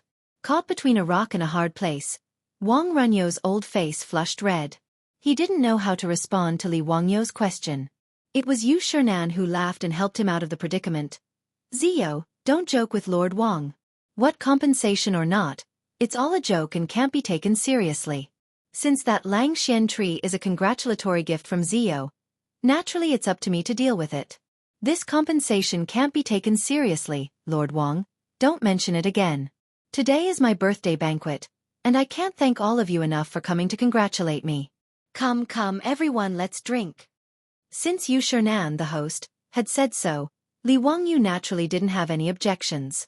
Originally, he just couldn't stand the Taiyuan Wang clan's arrogance and Wang Ziyu's domineering attitude. Now that he had taught them a lesson, he naturally wouldn't continue to pester them. He raised the wine cup in his hand and drained it in one gulp. As for the Taiyuan Wang clan, although Yu Shernan helped Wang Renyu out of the predicament, Wang Renyu was sitting on the edge of the seat. However, Wang Renyu felt as if he was sitting on pins and needles at this moment. He kept feeling that the guests around him were talking about him. The hatred he had for Li Wangyu in his heart grew even stronger. When he thought about how he had been slapped in the face by Li Wangyu, he felt his face burn and his heart become even more stifled. Father, that Li guy! Wang Ziyu was indignant. He lowered his voice and wanted to say something. In the main hall of Yu Manor, the guests were toasting each other when they heard a loud slap. Everyone turned their heads to look. It was Wang Renyu who had slapped his second son, Wang Ziyu, on the face, causing him to fall to the floor. Chapter 462. Wang Renyo's sudden outburst shocked the guests. The family heads who were familiar with him all tried to comfort him. Why is Lord Wang so angry? Your family's second son is still young. If there's anything wrong, just teach him well. Isn't it just an accident that he broke that by? Why is Lord Wang so angry at second son? Since Lord Yu doesn't care about this matter, Lord Wang shouldn't blame second son. The words of these family heads didn't ease Wang Renyo's expression. Instead, it turned even more ashen. Obviously, he could clearly feel that these patriarchs were comforting him on the surface, but in fact, they were laughing at the Wang family of Taiyuan. When Wang Renyu thought of the Langxian tree he gave to Yu Shernan as a gift today, he suddenly had the urge to vomit blood. Although the Langxian tree he gave couldn't be exchanged for 10,000 taels of gold, it was undoubtedly a treasure. For the Taiyuan Wang clan to generously give it to Yu Shernan as a gift, they naturally wanted to be in the limelight and regain the face they lost because of the bet a few days ago. But they didn't expect that bastard surnamed Li to turn the Langxian tree given by the Taiyuan Wang clan into a joke with just a portrait and a buy that cost 10 strings of coins. Now, all the guests in the hall were talking about the congratulatory gift from County Count Hu, but no one mentioned the Taiyuan Wang clan's Langxian tree that was worth 10,000 taels of gold. Wang Renyu could even foresee that tomorrow in Chang'an City, the Taiyuan Wang clan would be rumored to be a fool. Wang Renyu only felt a sharp pain in his heart. It was too late for regrets. He stood up and cupped his hands towards Yu Shernan. Lord Yu, I'm not feeling well today, so I'll take my leave first. My son was rash and disturbed Lord Yu's mood. Please forgive him. Why would Lord Wang say that? It's this old man's fault. Wang Renyu didn't say much. He nodded and walked out of the hall. He didn't have the face to continue staying in Yu Mansion today. Wang Ziyu was stunned by his father's slap and did not come back to his senses for a long time. Seeing his father leave in a huff, he could only glare at Li Wangyu with hatred. He covered his face and lowered his head, not daring to say a word as he chased after his father. After the Wang family father and son left, the atmosphere in the hall became livelier. In particular, Kong Yingda and a few other old ministers had been surrounding Li Wangyu and pestering him about the buy-in. Li Wangyu had no choice but to take out his other reading glasses and give them to Yu Shernan so that they could discuss how to distribute them. At Yu Manor's birthday banquet, all the guests were enjoying themselves. Everyone was drinking and chatting merrily at the banquet. It was very lively. Fortunately, today Cheng Yaojin, Yuqi Jingda, and the others could still be considered to have restrained themselves. They did not drink too much and put on a show of fighting. Yu Manor's main hall finally did not suffer these old ignorant people's evil schemes. The birthday banquet lasted from noon until the evening drum sounded in Chang'an. Then, the guests left one after another. Pai Lupi was in a good mood today and drank a lot of wine. He originally wanted to catch Li Wangyu and bring him into the palace to ask about the private money, but he was not in the mood to do so. Zio, come to the legislative hall after the court tomorrow. I have something to ask you.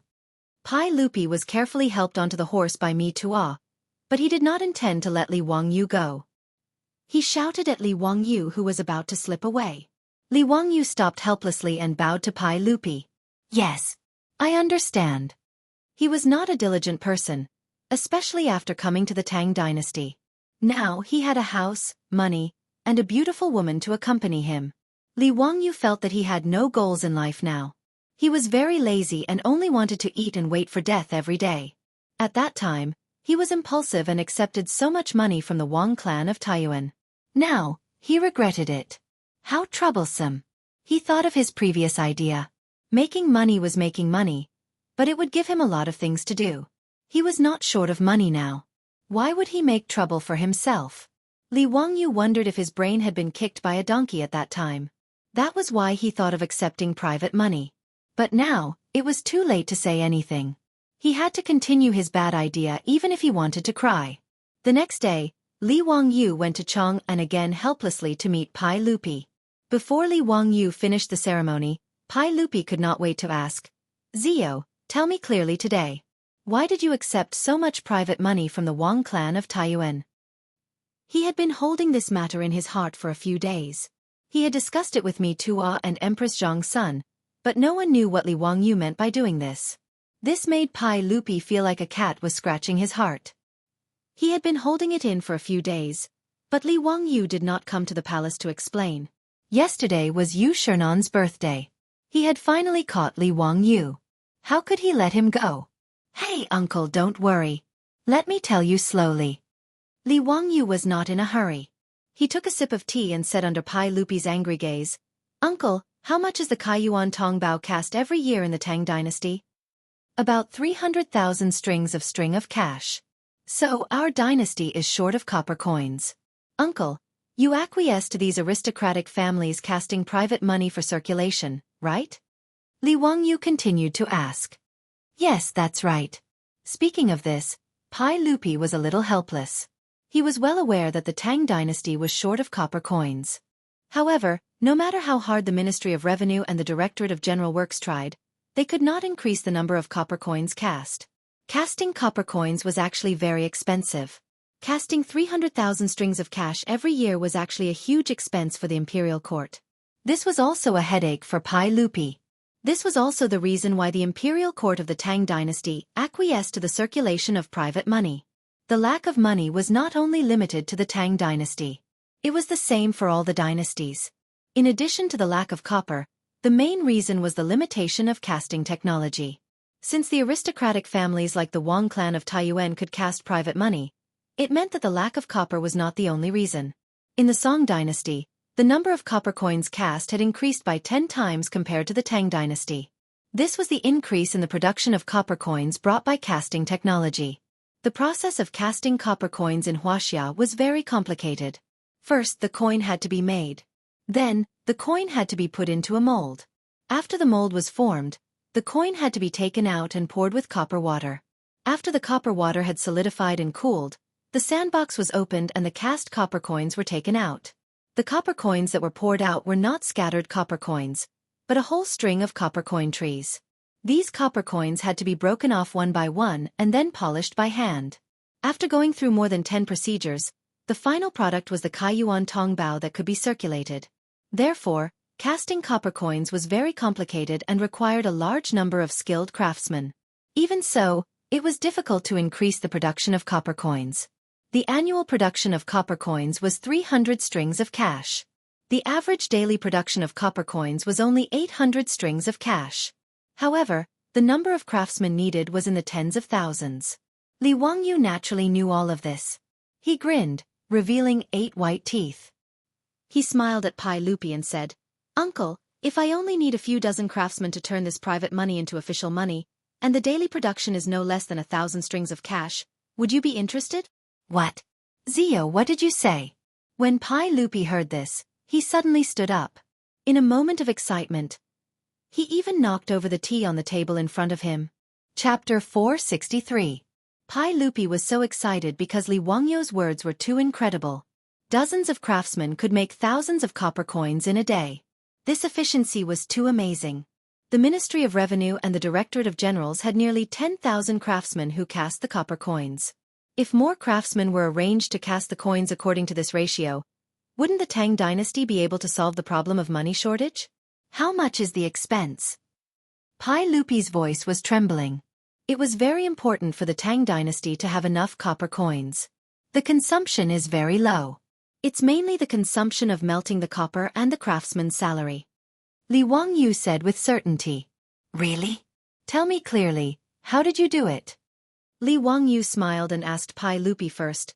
Uncle, do you still remember the water wheel I built in Dingzhou village? Of course I remember. That water wheel is even more magical. It can raise water to a high place by itself and use it for irrigation. Haha, uncle, don't you think that water wheel has other uses? Pai Lupi was puzzled. He didn't understand the meaning of his words at all. Li Wangyu took out a drawing that he had drawn in advance and presented it to Pai Lupi. Uncle, please take a look. If the bamboo tube that fetches the water from the water wheel is removed and replaced with a baffle, the water wheel will still rotate under the push of the water flow. Yes, that's right. So, you can use the power of the water flow to do many things. Uncle, please take a look here. Li Wangyu pointed to a device drawn on the drawing and introduced. This nephew has designed a hydraulic forging hammer press. It uses the water flow to drive the water wheel to rotate. When the central axis of the water wheel rotates, it can constantly lift and drop the forging hammer. This nephew calls it the hydraulic forging hammer. Pai Lupi was still a little confused. He looked at Li Wangyu with a blank face. Li Wangyu could only cuss in his heart. Damn, this technological illiterate. He doesn't have any scientific awareness. He didn't beat around the bush and went straight to the point. Uncle, the copper coins of the Tang dynasty are all cast, which takes a lot of time and effort. The hydraulic forging hammer that little nephew designed can directly punch copper into coins. Strike copper into coins? How is this possible? Pai Lupi was still in disbelief. Li Wangyu was speechless and face-bombed. Explaining technology to an illiterate was simply too painful. Since ancient times, Huaxia had always minted coins. Even in the Qing dynasty, it was still the same. The West, on the other hand, began to use stamping to make money during the Greek and Roman periods. Not only was the design of the stamped coins clear and distinct, but because of the technical advantage, it was very difficult for people to imitate it. It also had a very good anti-counterfeiting function. Of course, the most important thing was that the cost of stamping coins was much lower than the cost of casting coins. Moreover, it was faster. The coins were formed in one go, so there was no need to waste time and effort on subsequent processing. Li Wangyu spent a lot of effort to make Pai Lupi understand the meaning of the drawing in front of him. Wonderful! It's really wonderful! If we use this hydraulic forging hammer to make coins, the money shortage of the Tang dynasty can be solved. Pai Lupi was so happy that his eyes narrowed into slits. It was as if he could already see the scene of the national treasury being piled up with shiny yellow copper coins. However, he quickly reacted and looked at Li Wangyu in confusion. Zio, what does this have to do with you receiving so much private money? Li Wangyu resisted the urge to roll his eyes and could only patiently explain. Uncle, coins require copper. When he said this, Pai Lupi immediately understood. The copper coins of the Tang dynasty not only required copper, but also contained other metal components. The materials used in the early Tang dynasty were bronze, white copper, and some other metals. As for the private money, although the casting process was not as good as the official money, the materials used were very particular and were almost the same as the official money. If there was a new method of coinage, the private money could be smelted again and cast into official money. Li Wangyu exchanged 3 million caddies of private money from the Wang clan in Taiyuan. According to this method, it could be cast into 3 million caddies of official money. That was equivalent to 600,000 strings of cash. Even if there were losses and expenses in the process of coinage, at the very least, coins worth 500,000 strings of cash could be cast. Back then, the copper coins that the Wang clan in Taiyuan lost to Li Wangyu only amounted to 300,000 strings of cash. In this way, the profit was close to double. After understanding the key point, Pai Lupi's breathing quickened. Zio, this is not a joke. Are you really sure? Li Wangyu nodded. As long as Uncle can let the craftsmen of the Ministry of Works and the Ministry of Works cooperate with me, I can quickly set up this mint. At that time, Uncle will know when you try it. If I am lying, I am willing to compensate Uncle for the 3 million caddies of private money in the palace. Naturally, he dared to say such words because he was very confident. Before Li Wangyu's rebirth, He had a friend who made fake money. In fact, it was not considered fake money. Instead, it was made with a punching machine to forge antique copper coins and sell them as handicrafts. Therefore, he was very familiar with how to cast coins. At least in this era, he was definitely at the level of a master craftsman. Li Wangyu's confident answer made Pai Lupi ponder. He kept pacing back and forth in the hall. After a long while, Pai Lupi stretched out his hand and beckoned Mito into the hall. "Mito, I have a task for you." Mito was so scared that he quickly knelt down. "If your majesty has any orders, I will do it with my life." "All right, it's not a matter of life and death. I am going to let you transfer all the copper and gold coins in the palace and exchange them all for private money." "What?" Mito thought that there was something wrong with his ears. Was he hallucinating? Pai Lupi wanted him to exchange gold and copper coins for private money? Was he crazy? What was private money? It was all copper coins made by aristocratic families. The craftsmanship was rough. When used outside, there were only 2 or 3 coins which could be used as an official coin. Even aristocratic families were not willing to use this private money. But now, His Majesty wanted him to exchange the gold and private money in the palace for private money? Remember, don't make this matter public. Let the cavalry department do it. Convert all the gold and copper coins in the palace into private money and transport them into the palace. Do you understand? Pai Lupi ordered again. This time, Mito finally understood and confirmed that he was not hallucinating. He turned his head to look at Li Wangyu, hoping to get an explanation from him. Pai Lupi's request was really against common sense. Li Wangyu was also shocked by Pai Lupi's generosity. This guy was even more black-hearted than him. He remembered that last time when Pai Lupi wanted to go to the aristocratic family's gambling house to bet, he asked Mito and found out that there were more than 80,000 taels of gold in the palace. If he were to exchange all of this for private money and then melt them into copper coins, the profit would be an astronomical figure. However, Li Wangyu would not stop Pai Lupi. After all, most of the private money was made by aristocratic families. Pai Lupi was sucking the marrow out of the aristocratic families. He was naturally happy to see this happen. Li Wangyu did not forget to give Pai Lupi an idea. "Uncle, you can let the cavalry department take the gold and copper coins to various counties to exchange. I heard that the more remote a county is, the higher the exchange rate of official money for private money."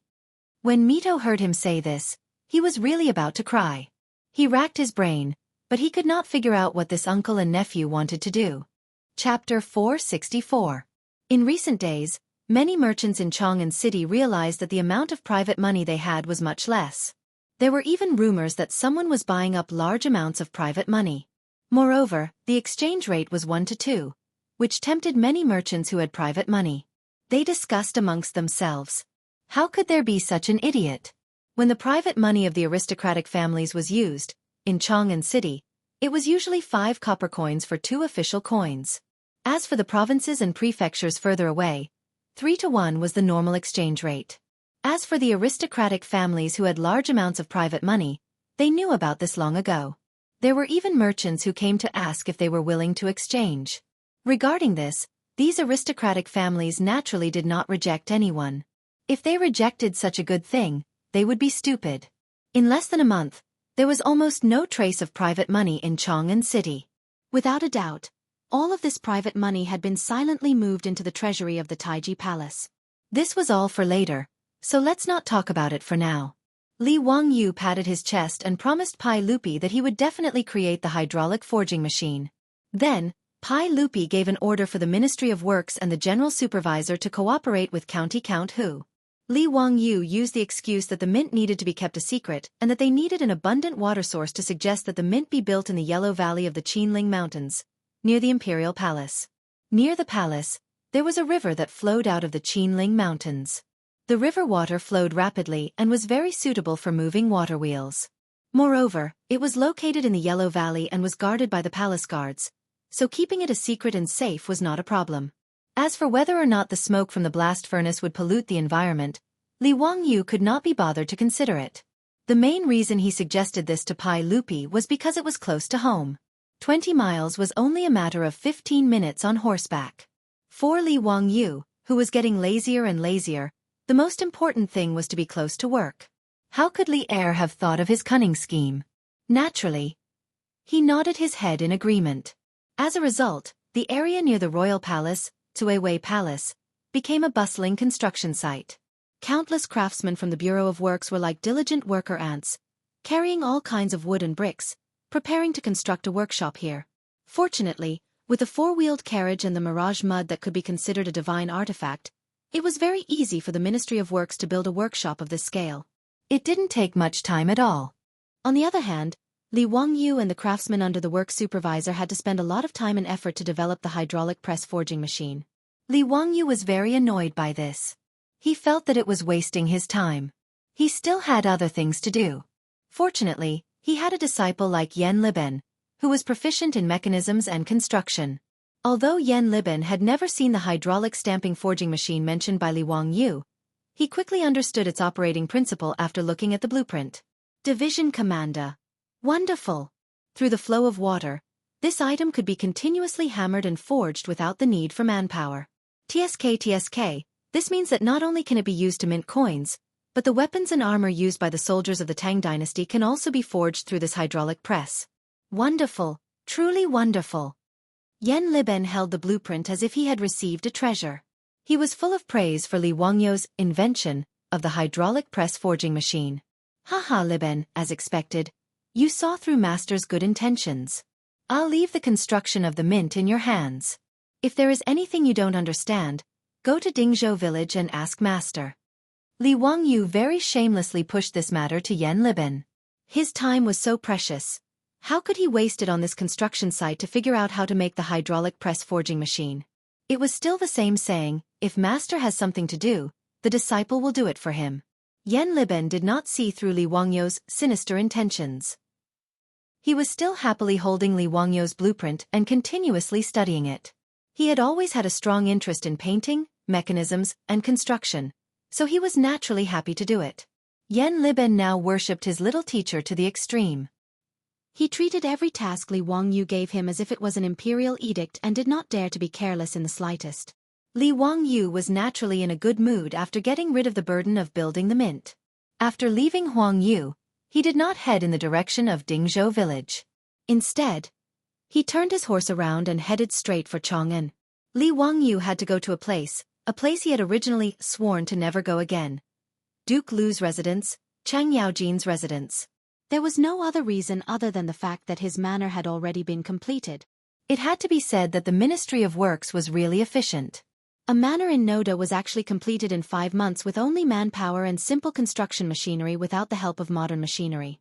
Li Wangyu, his beautiful boss, Aphrodite, and the others had already visited the new residence several times.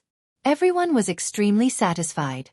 According to Li Wangyu's original intention, since the manor had already been completed, they should move immediately. In any case, there were no harmful substances such as formaldehyde when building houses in this era. The interior decorations were all made of natural and environmentally friendly high-quality wood. If he moved earlier, the villagers in Dingzhou village who had been eagerly waiting for a long time could also move into the new residence. But the old butler Li Heng did not agree no matter what. In Li Heng's words, moving the county count's residence was a big matter and they had to choose an auspicious day to move. In addition, they had to pay respects to the old master Li Zhou and send out invitations to the guests. There was also the need for the number of maids and servants in the manor. During this period of time, the old butler Li Heng followed his beautiful boss to Chang'an almost every day in order to go to the Shi city to select the maids. And these maids and servants bought from the human market had to be carefully trained, and the old man was extremely busy. But Li Heng was not tired of it, and the smile on his face did not disappear every day. In this regard, Li Wangyu could not win against the old man and could only let him do whatever he wanted. In fact, Li Wangyu also felt that it was a bit ridiculous. Half a year ago, when he had just transmigrated to the Tang dynasty, he pitted these maids and servants in order to prevent Yang Quan from using them to pay off the debt. He even did not hesitate to bear all the debts and let all the maids and servants in the manor go free. But now, in just half a year, he had thrown out a large amount of copper coins and bought more maids and servants. This was really ironic. In this regard, Li Wangyu could only secretly shake his head. But he did not intend to be a saint. As long as he did not mistreat these maids and could live with his conscience, he could only let it be. This time, the old man Li Heng did not save at all. He bought nearly 100 maids and servants and sent them all to the manor. The old man also asked Li Wangyu to go to the Taiji Palace and borrowed a few servants and maids who were proficient in etiquette from Mitua to train the maids and servants he had just bought. In short, in order to move to a new home, Li Wangyu was tortured by Li Heng a lot. He also specially asked the old Taoist Yuan Tiangang to calculate an auspicious day for him. The 31st day of the 8th lunar month in the second year of Zhengguan was an auspicious day and easy to move. After confirming the time to move to the new mansion, Li Wangyu still had a lot of things to do. Naturally, he could not take care of the matters of the mint, so he threw it all to Yan Liben. Today, the reason why Li Wangyu braced himself and prepared to go into the dragon's den and tiger's den was naturally to collect the debt from Cheng Yaojin. Chapter 465. That day, when Cheng Yaojin and his group of old men came to the Li family's old residence to drink and make a scene, they personally promised him that when his county magistrate's mansion was completed, they would give him 50 troops. Now that the county magistrate's mansion— oh no, it was already the county magistrate's mansion— they could only move on an auspicious day. Li Wangyu naturally had to find Cheng Yaojin and ask for people. He couldn't just rely on Niu Yong and Niu Wu to build such a large manor, right? Therefore, Li Wangyu didn't have time to fear Cheng Yaojin, that old scoundrel, and could only brace himself to ask for the debt. Wahaha, nephew, what wind blew you here today? You came at the right time. Come, accompany me for a few drinks. As soon as Li Wangyu stepped through the door of Duke Lu's residence, he heard a voice that made his scalp go numb. He quickly bowed and greeted, "Nephew greets Uncle Cheng, but nephew can't accompany Uncle Cheng to drink today. I hope Uncle Cheng can forgive me." Why is that? Cheng Yaojin's eyes immediately widened. In his opinion, coming to Cheng Yaojin's residence without drinking was simply heinous. There was no ceremony without wine, no joy without wine, no banquet without wine, no respect without wine. These were the family rules of Duke Lu's residence. Since Li Wangyu dared to come, he naturally thought of an excuse. Nephew has recently been following old immortal son to practice a kind of magic, so I need to abstain from drinking. Therefore, I can't accompany Uncle Cheng to drink today. It's really regrettable. Learning magic from Sun Simiao was naturally Li Wangyu's nonsense, using the tiger's skin as a banner. He was purely afraid of Cheng Yaojin, that old scoundrel, forcing him to drink, so he came up with this excuse. Although it was a fabricated excuse, Cheng Yaojin had nothing to say. When he heard that Li Wangyu didn't drink, Cheng Yaojin's face, which was brimming with enthusiasm, immediately darkened. He asked in a low muffled voice, "Li family's child, since you didn't come to drink, why did you come today?" F***CK. Just now he was still a virtuous nephew, and now he was a child of the Li family. Li Wangyu's fingers couldn't help but tremble a few times, and he suppressed the urge to raise his middle finger with great difficulty. "Hee, Uncle Cheng, that day when we were drinking in my mansion, you promised to give me 50 troops. I wonder if Uncle still remembers?" Li Wangyu did not beat around the bush and went straight to the point. Cheng Yaojin rolled his eyes. "Is there such a thing? Why can't I remember? Li family's son, you must have remembered wrongly." Seeing that Cheng Yaojin was planning to go back on his word, Li Wangyu could only curse the old gangster for being shameless. "Isn't it just that I didn't drink with you?" He actually turned his back on him and refused to acknowledge him. He was truly inhumane. Fortunately, Li Wangyu was not unprepared for this. "Hee, Uncle Cheng, I'm actually here to give you a gift." As Li Wangyu spoke, he reached into his waist and took out an item. He wore it in front of his eyes. "Uncle Cheng, look at this item. I specially made it for you." Cheng Yaojin took a closer look and flew into a rage. "HM? Isn't this the one you made?" "Boy, my eyes are very good, and I'm not old and dim-sighted. Why are you giving me this? Do you believe that I won't slap you to death?" No. This item is called sunglasses, and it's definitely not one. Uncle Cheng has misunderstood me. I feel that Uncle Cheng has to endure the scorching sun every day to go to the army and train the soldiers. It's very tiring. That's why I specially ordered people to make these sunglasses for Uncle Cheng to block the sun and make Uncle Cheng look even more heroic and heroic. When he said this, Cheng Yaojin finally noticed that the one in front of him was indeed different from the other sunglasses Li Wangyu was wearing. The outer frame was made of metal, and the crystal embedded inside was actually blue. Li Wangyu had thought of giving Yu Shernan a pair of reading glasses. Naturally, he wouldn't forget about these pretentious divine tools, like sunglasses. Natural crystals, other than being transparent, had different colors such as purple, blue, yellow, and red. When Li Wangyu asked the craftsman to help him grind the reading glasses, he also used different colored crystals to grind out flat lenses to act as sunglasses. As a must-have summer artifact for handsome men and beautiful women, sunglasses naturally had their own uniqueness. What kind of sunglasses are you wearing? It's quite interesting. Hurry up and let me try it. Chang Yaojin's interest was piqued as he impatiently reached out to Li Wangyu. This is a small gift from your nephew. I hope Uncle Chung will accept it. Li Wangyu very obediently handed over the sunglasses with both hands. Chang Yaojin immediately placed it on the bridge of his nose. The dazzling light in front of him suddenly dimmed. Through the blue crystal, the scenery outside made people feel exceptionally refreshed. Wahaha, not bad. These sunglasses are very interesting. It's rare for you to be so filial. You still think of me when you have such a good thing. Someone, bring me the bronze mirror. Chang Yaojin laughed heartily. His palm leaf fan-sized palm landed on Li Wangyu's shoulder, slapping Li Wangyu until he grimaced in pain. Chang Fu's servant girls immediately brought over the bronze mirror. Chang Yaojin, this old fellow, wore the sunglasses and looked left and right in front of the mirror. He was very satisfied. Narcissist. Li Wangyu inwardly ridiculed. He had been looking at the bronze mirror for a few minutes, but Chang Yaojin, this old fellow, still hadn't had his fill. Wahaha, not bad. Someone, prepare the horse. I'm going to the Duke of Yi's estate. Chang Yaojin was in a very good mood. He called for his troops to prepare the horse and prepared to go to Yuqi Jingda's estate to show off. Seeing Chang Yaojin take his things and want to run, Li Wangyu couldn't help but panic. Uncle Chang, this nephew's troops. You stinking brat, you really won't act until you see the hair. Your family's Duke Li is such a loyal and honest person. How did he give birth to such a slippery brat like you? Don't worry, I've already prepared those 50 troops. In a moment, I'll have Chumo take you to pick them up.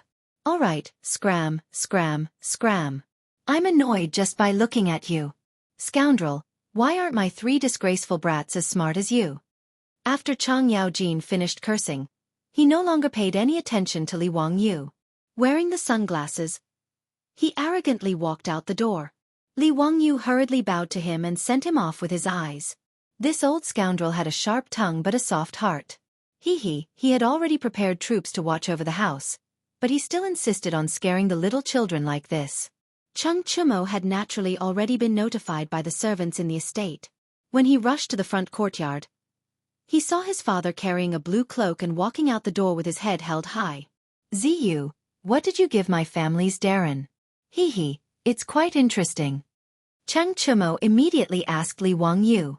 Needless to say, this kind of thing was definitely his doing. Li Wangyu wasn't in a hurry to speak. He first took out a folding fan from his waist and opened it with a schwa sound. After being angered by the old scoundrel, he naturally had to make it up to his son. Brother Chumo, this thing is called sunglasses. Do you want it? Sunglasses? Ziyu, you made them? They look just like Quickly bring them out and let your older brother see. Brother Chumo, I naturally have sunglasses, but... Chapter 466. Li Wangyu did not finish his sentence, which made Chang Chumo's heart itch. He saw his father wearing sunglasses and thought it was very interesting. Naturally, Chang Chumo wanted to get a pair. But what? Ziyu, if you have something to say, just say it. Even if I have to risk my life, I will not hesitate. Chang Chumo patted his chest loudly. Li Wangyu heard him say this and could not help but smile until his eyes narrowed into slits. It was as if there was a fox's tail wagging behind him. Since Brother Chumo said so, I will not be pretentious. After Li Wangyu finished speaking, he pulled out a large stack of invitations like magic and stuffed them into Chang Chumo's arms.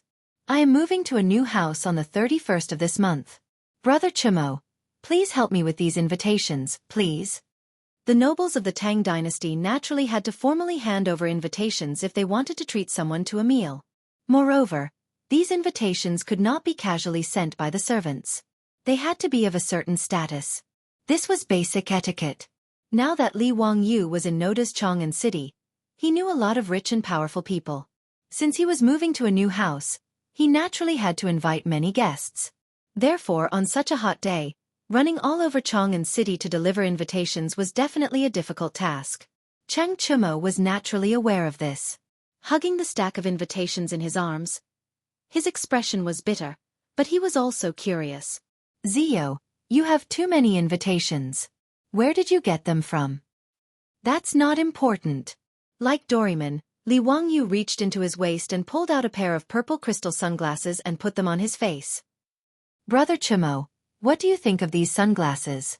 Cheng Chumo swallowed a mouthful of saliva and replied with difficulty. Ziyu, leave this matter to me. These sunglasses. Li Wangyu was not stingy and immediately pulled out 3 more pairs of sunglasses and handed them to Cheng Chumo. In fact, these sunglasses were originally prepared for the rich. Now that they could exchange them for free labor, it was a huge profit. Cheng Chumo was just like his father. After putting on the sunglasses, he immediately asked the servant girl to bring him a bronze mirror. In front of the bronze mirror, he stroked his hair and flirted for a long time. Finally, the flirtatious man was satisfied and put down the bronze mirror. Li Wangyu was about to ask him to take him to see the troops that Cheng Yaojin had given him, when he saw Cheng Chumo waving his hand to summon another maidservant. Go get Erlang and Sanlang. Yes. Under Li Wangyu's puzzled gaze, Cheng Chumo made a shushing gesture to him, indicating that he should not speak. After Cheng Chuliang and Cheng Chubi were called over, they exchanged greetings with Li Wangyu. Then, they saw the rainbow-colored crystal sunglasses that Li Wangyu and his elder brother were wearing. Dalong, what are you carrying? These are the sunglasses that Zio gave me. These sunglasses can block the sun after you wear them. It's amazing. The most important thing is, don't you think that your elder brother has become a lot more handsome? Cheng Chumo laughed and began to explain the benefits of the sunglasses to his 2 younger brothers. Good stuff, Dalong, lend it to me. When Cheng Chuliang heard this, he could not hold back and reached out to grab it. Cheng Chumo was already prepared and dodged. Do you want it? Yes. But there is no free lunch in the world. Cheng Chumo turned around and stuffed the stack of invitations into the arms of his 2 younger brothers. Zio will be moving to a new house in a few days. You go and help him deliver these invitations. This elder brother will give you 2 these sunglasses. Cheng Chumo's actions left Li Wangyu dumbfounded. F***ck, this is too shameless. Very Cheng Yaojin style. Deceiving his 2 younger brothers like this, really despicable. However, Li Wangyu did not intend to expose Cheng Chumo. He just watched from the sidelines and watched the show with peace of mind. As long as someone helped him deliver the invitations, he did not care whether it was Cheng Chumo or Cheng Chuliang. When Cheng Chubi heard his elder brother's words, he was just about to nod and agree, but he was stopped by Cheng Chuliang. Wait, it's just a pair of sunglasses. How can Sanlang and I split them? Then let's add another set. 1 for each of you. That should be fine, right? Cheng Chuliang nodded with satisfaction. Okay, then it's settled. Give us the sunglasses first. After the 2 sides agreed on the terms, Cheng Chumo immediately took out 2 pairs of sunglasses and gave them to his younger brothers. Cheng Chuliang and Cheng Chubi immediately put on their sunglasses, hugged the stack of invitations, and laughed as they walked out. Erlang, you are really smart, otherwise Dalong would have deceived us again. Humph, of course, I have seen through Dalong's trick long ago. The 2 brothers walked away with their arms around each other's shoulders, leaving Li Wangyu sweating like a waterfall. It seems that Uncle Cheng's stupid sons have a worrying IQ. Cheng Chumo, on the other hand, was not the least bit ashamed of deceiving his younger brothers. He hooked his arm around Li Wangyu's shoulder and said, Zio, let's go. My father has already told me to bring you to meet those old ruffians. Wait, Brother Chumo, what veteran ruffians? Li Wangyu suddenly felt that something was wrong. Cheng Chumo, who felt that he had misspoken, immediately looked up to the sky and laughed. Haha, today's weather is really good, the sky is really blue. Oh, tell me clearly. Li Wangyu was angry. This bastard, he dared to play dumb with him. There must be something wrong. That, it's nothing. Don't you want a troop? Let's go, the Jinwu guards. My family has already prepared it for you. Cheng Chumo still wanted to talk about other things. Li Wangyu was so angry that he grabbed Cheng Chumo's collar. Tell me clearly, What veteran ruffians are you talking about? Uncle Cheng, what troop did you prepare for me? That, actually there are some people, but whether you can take them with you or not, it's hard to say. Zio, I'll tell you the truth, in Chang'an, it's actually not easy to recruit troops. Cheng Chumo saw that he could not hide it from Li Wangyu, so he might as well tell him everything. The military system of the Tang dynasty, at the beginning of the Tang dynasty, was the government army system. In normal times, the government soldiers were farmers who cultivated the land. They trained during the farm breaks, and in times of war, they fought in the army. Moreover, the government soldiers had to prepare their own weapons and horses. In other words, in the Tang dynasty, those who could raise government soldiers had to have good family conditions. Otherwise, they would not be able to afford weapons, clothing, and horses. These soldiers were conscripted from the various military prefectures and prefectures. All middle-aged men above the age of 21 to 60 were conscripted. The imperial guards of the 16 guards of the southern Yamen were all selected from the government soldiers and took turns to serve. Therefore, there were not many government soldiers who were willing to join the noble families and become part of their troops. After all, being part of a troop was dependent on one's status. How could these government soldiers with good family conditions be willing to be part of someone else's troop? Of course, there were exceptions to everything. Among the government soldiers, there were naturally many whose families went bankrupt for various reasons, or who were unwilling to return to their hometown after the death of their parents. There were also some who wanted to join the noble families and fight for a future for themselves. In Chang'an City, most of the troops of big and small dignitaries and aristocratic families joined the troops because of these reasons. This time, Chang Yaojin found dozens of veterans who were unwilling to return to their hometown and were willing to join the noble families for Li Wangyu. However, it did not mean that these veterans would listen to Chang Yaojin's words and join Li Wangyu, the county magistrate who founded the country. After all, in Chang'an, there were many nobles and noble families who wanted to recruit troops. As the saying goes, a fine bird chooses a tree to nest in, and a good minister chooses a master to serve. This group of veterans were all very capable, but Li Wangyu might not be able to recruit them. The only thing Chang Yaojin could do was to connect the two parties. As for whether it would work or not, it would depend on Li Wangyu's own ability. After listening to Chang Chumo's explanation, Li Wangyu could not help but curse in his heart. Damn it, he was tricked by Chang Yaojin again. In the past, he, Yuqi Jingda, and the others had bragged so much. He really took it for granted that with Chang Yaojin's word, his government would have dozens of loyal troops. It turned out that this was the same as the recruitment in the future. It was a double selection. Chapter 467. Chang Chumo's words made Li Wangyu feel a little conflicted. The imperial guards were in charge of patrolling the palace and the capital city day and night. They were also responsible for the safety of the emperor. In the words of the later generations, it was equivalent to the Central Guard Bureau.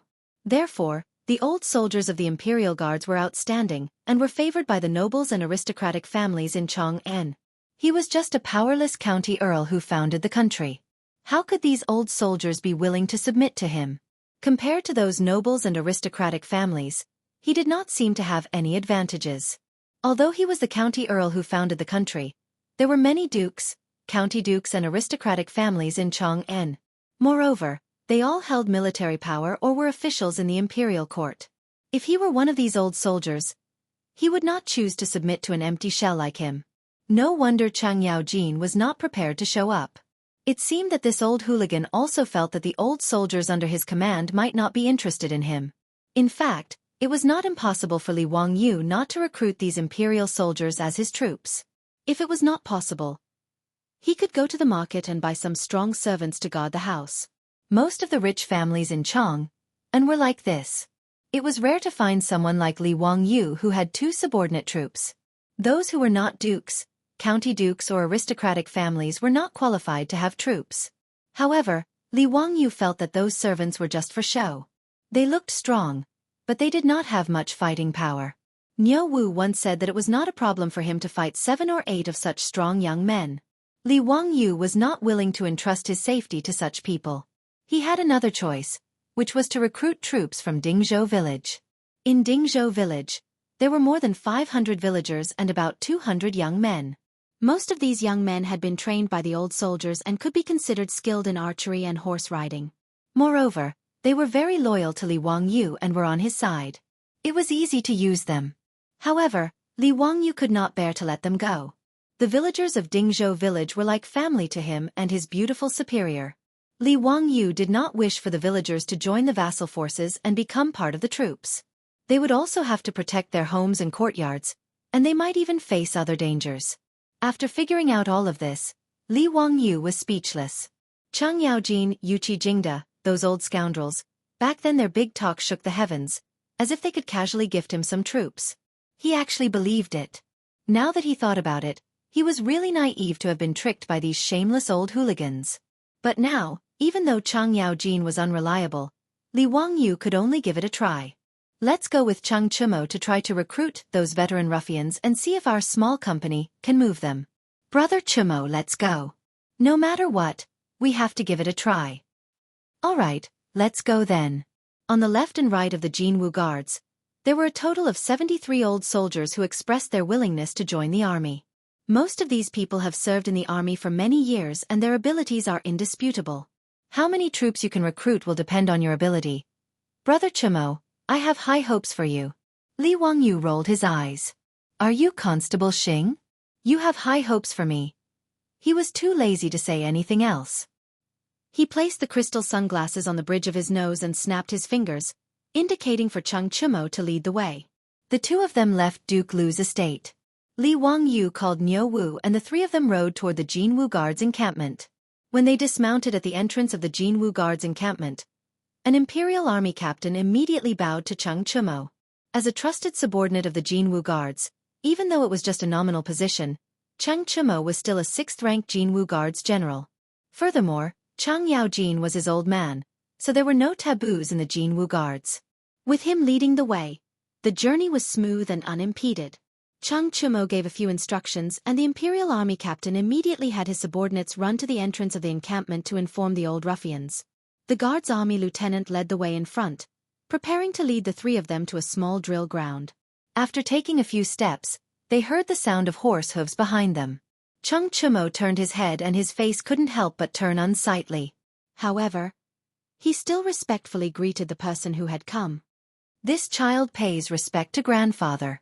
Greetings to Duke Lu. Why are the two of you free to come to the Jinwu Guards encampment today? Are you looking for my lord? He isn't in the encampment today. The person who had come was Cheng Chumo's mother's father, Cheng Yaojin's convenient father-in-law, the head of the Chui clan of Qinghe, Chui Xin. The other person was Duke Lu, the general of the Right Guards, Ho Junji. Cheng Chumo and his two brothers were born from Cheng Yaojin's first wife, Madame Sunday. They had a good relationship with their father's second wife, Madame Chui, but they didn't have a good impression of this convenient grandfather. But regardless, Chui Xin was still their senior, so they naturally had to show him some courtesy. And Ho Junji was Cheng Yaojin's colleague, a big shot in the army, so they naturally had to treat him with respect. Although Ho Junji's relationship with Cheng Yaojin wasn't that bad, they were both officials of the court, so their relationship wasn't too stiff. Cheng Chumo was very curious as to why these two had come to the Jinwu Guards encampment today. When Li Wangyu saw the two of them, he naturally went up to greet them. This one pays respect to Duke Lu and Duke Chui. Although he didn't have a good relationship with the great clans, he still had to show the necessary courtesy. As for Ho Junji, they didn't seem to have much interaction. But Li Wangyu knew that this fellow was extremely arrogant and proud, and his future wouldn't be very good, so he had no intention of getting too close to him. But upon seeing Ho Junji, Li Wangyu suddenly had an interesting idea. If Li Chengqian, under his tutelage, became a loving father and filial son with Pai Lupi, Li Chengqian probably wouldn't try to rebel again. What would happen to Ho Junji then? It was rather interesting. Chui Xin and Ho Junji naturally had to return Li Wangyu's greeting, but their tones and attitudes were extremely flat. Paying respects to County Earl Chumo. After this simple greeting, the two of them turned to Cheng Chumo. Chumo, we didn't come today to find your lord. Rather, we heard that many old soldiers of the Imperial Army and the Jinwu Guards intend to stay in Chong'an and join the vassal army. Thus, we came today to recruit these old soldiers. Nanny? These two fellows also came to recruit those old ruffians? Li Wangyu's face instantly turned rather nasty. Fuck, this damn Cheng Yaojin. How could a woman get married so many times? It seemed like this recruitment had become a recruitment meeting.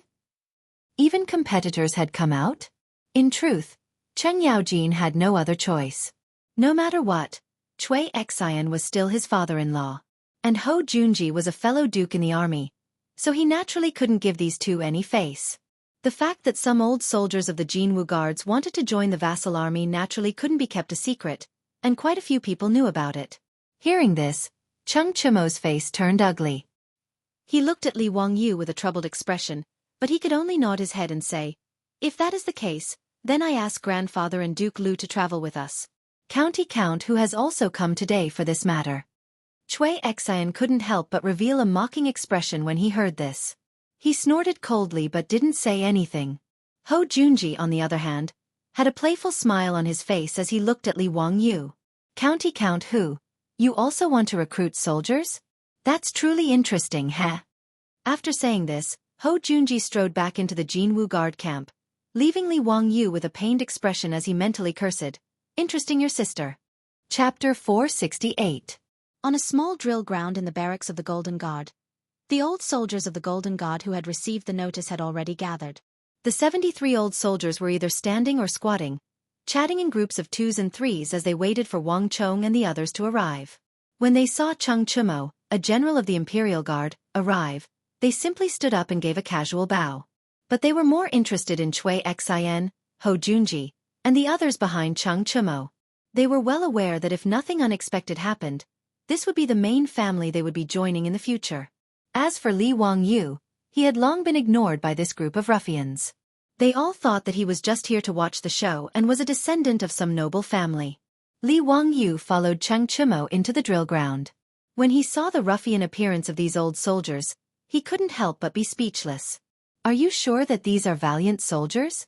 What difference was there between this group of people and the villagers who had finished their farm work and gathered together to chat?" In his imagination, shouldn't these elite soldiers have bright armor, imposing appearances, and valiant spirits as they crossed the Yalu River? Pooey wrong, should they be majestic and valiant? These fellows wrapped in jackets and wearing scarves, standing and sitting without a proper posture. Were they really the valiant soldiers of the left and right Golden Guards? Li Wangyu cast a doubtful glance at Cheng Chimo, wondering if this old hoodlum Cheng Yaojin was trying to trick him again. Cheng Chimo could see the doubt in his heart and chuckled. Before he could explain, Niu Wu suddenly spoke. "Lang Jun, these people are incredible. They are all valiant soldiers who have killed and seen blood." Li Wangyu couldn't help but be stunned by Niu Wu's words. These village-like people were valiant soldiers? "Niu Wu, are you sure you're not mistaken?" Niu Wu nodded with certainty. "There's no mistake.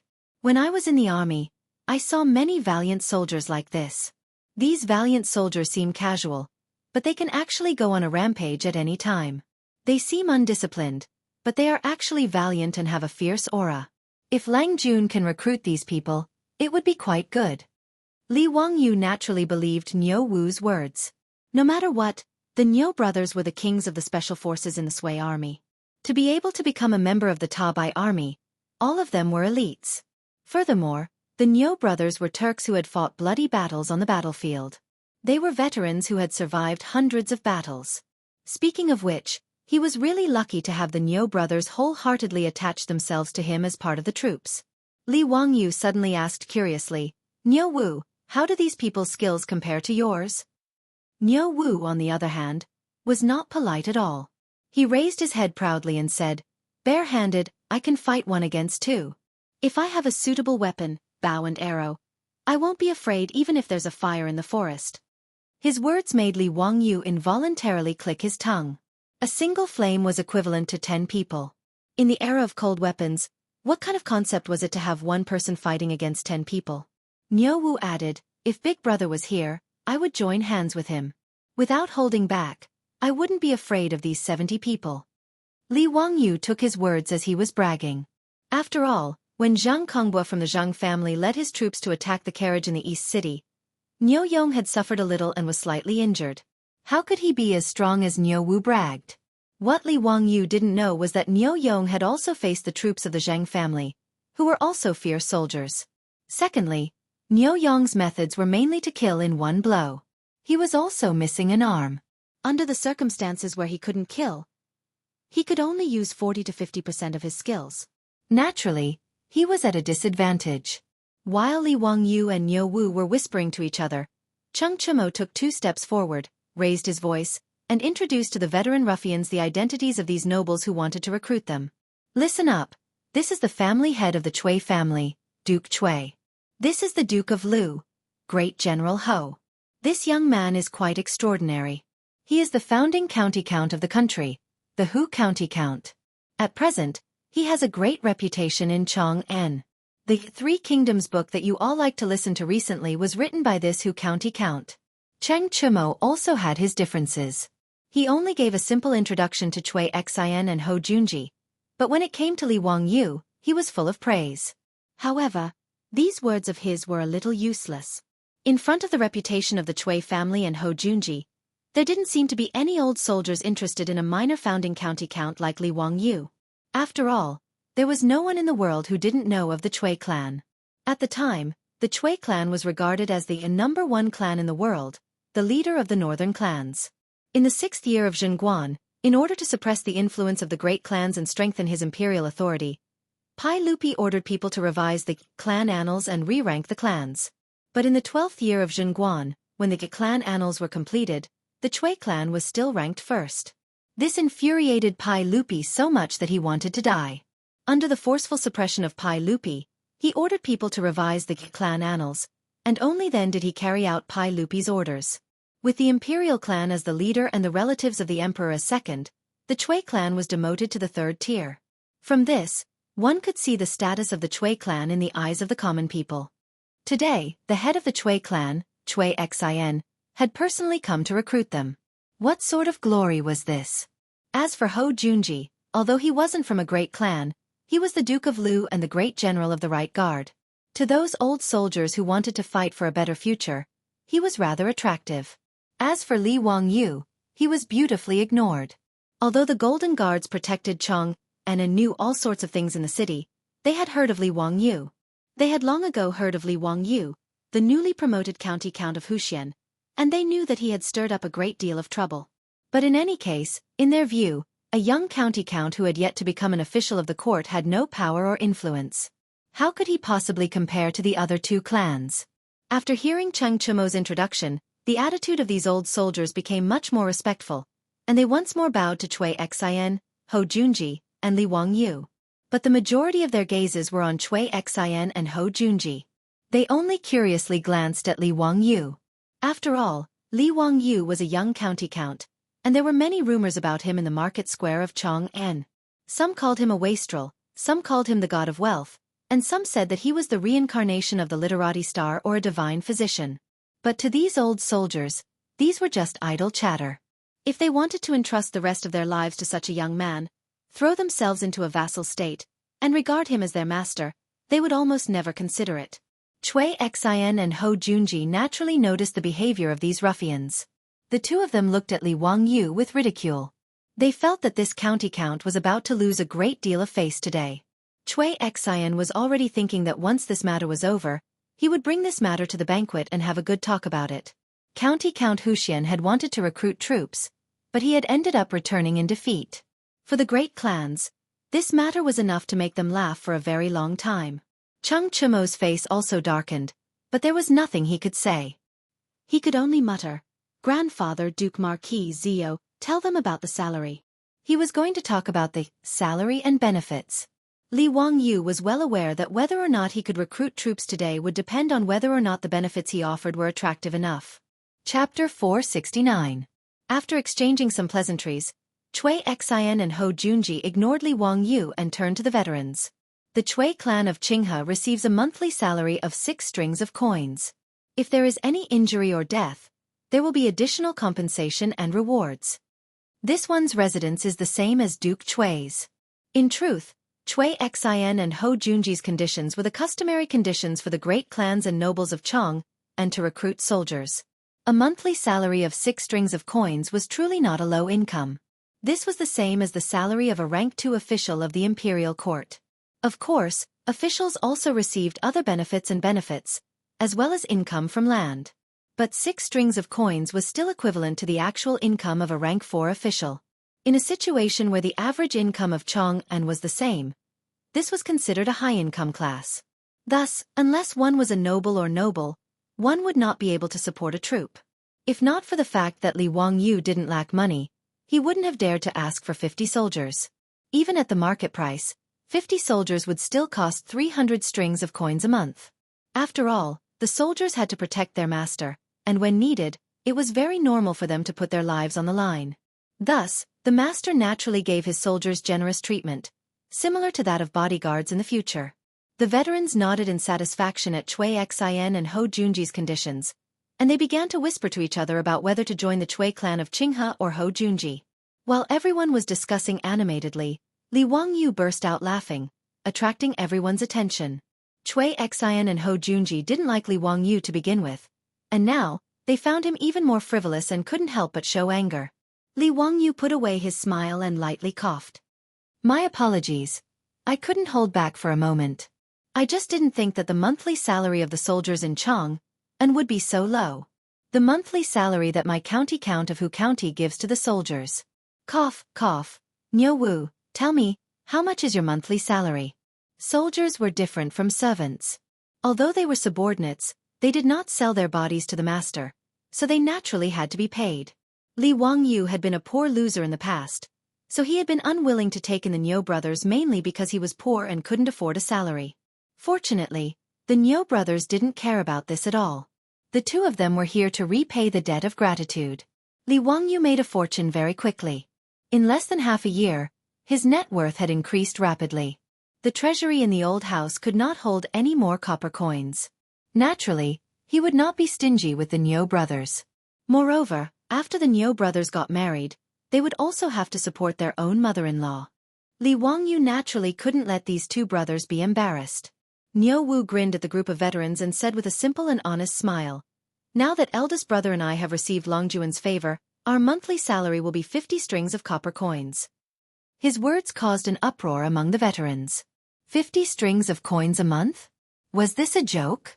How could the main family give such a high salary to the troops? Could it be that this county earl was, as the rumors said, the god of fortune in this world?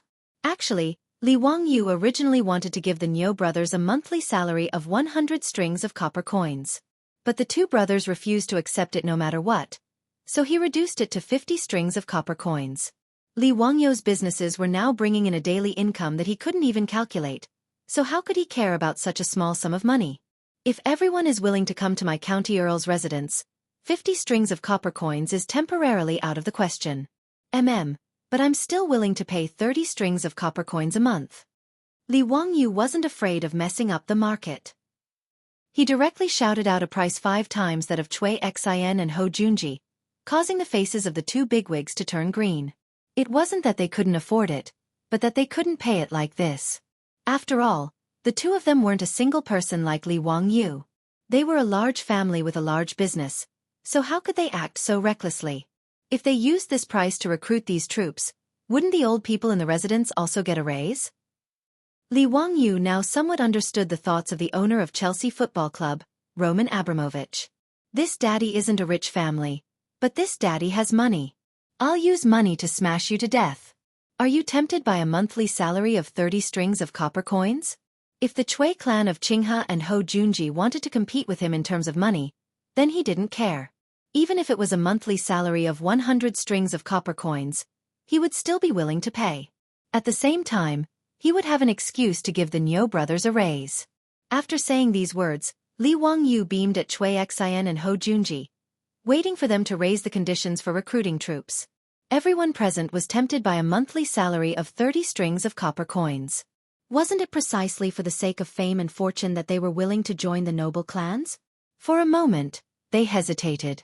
The county earl's residence that they had never considered before had now entered the sights of these old ruffians.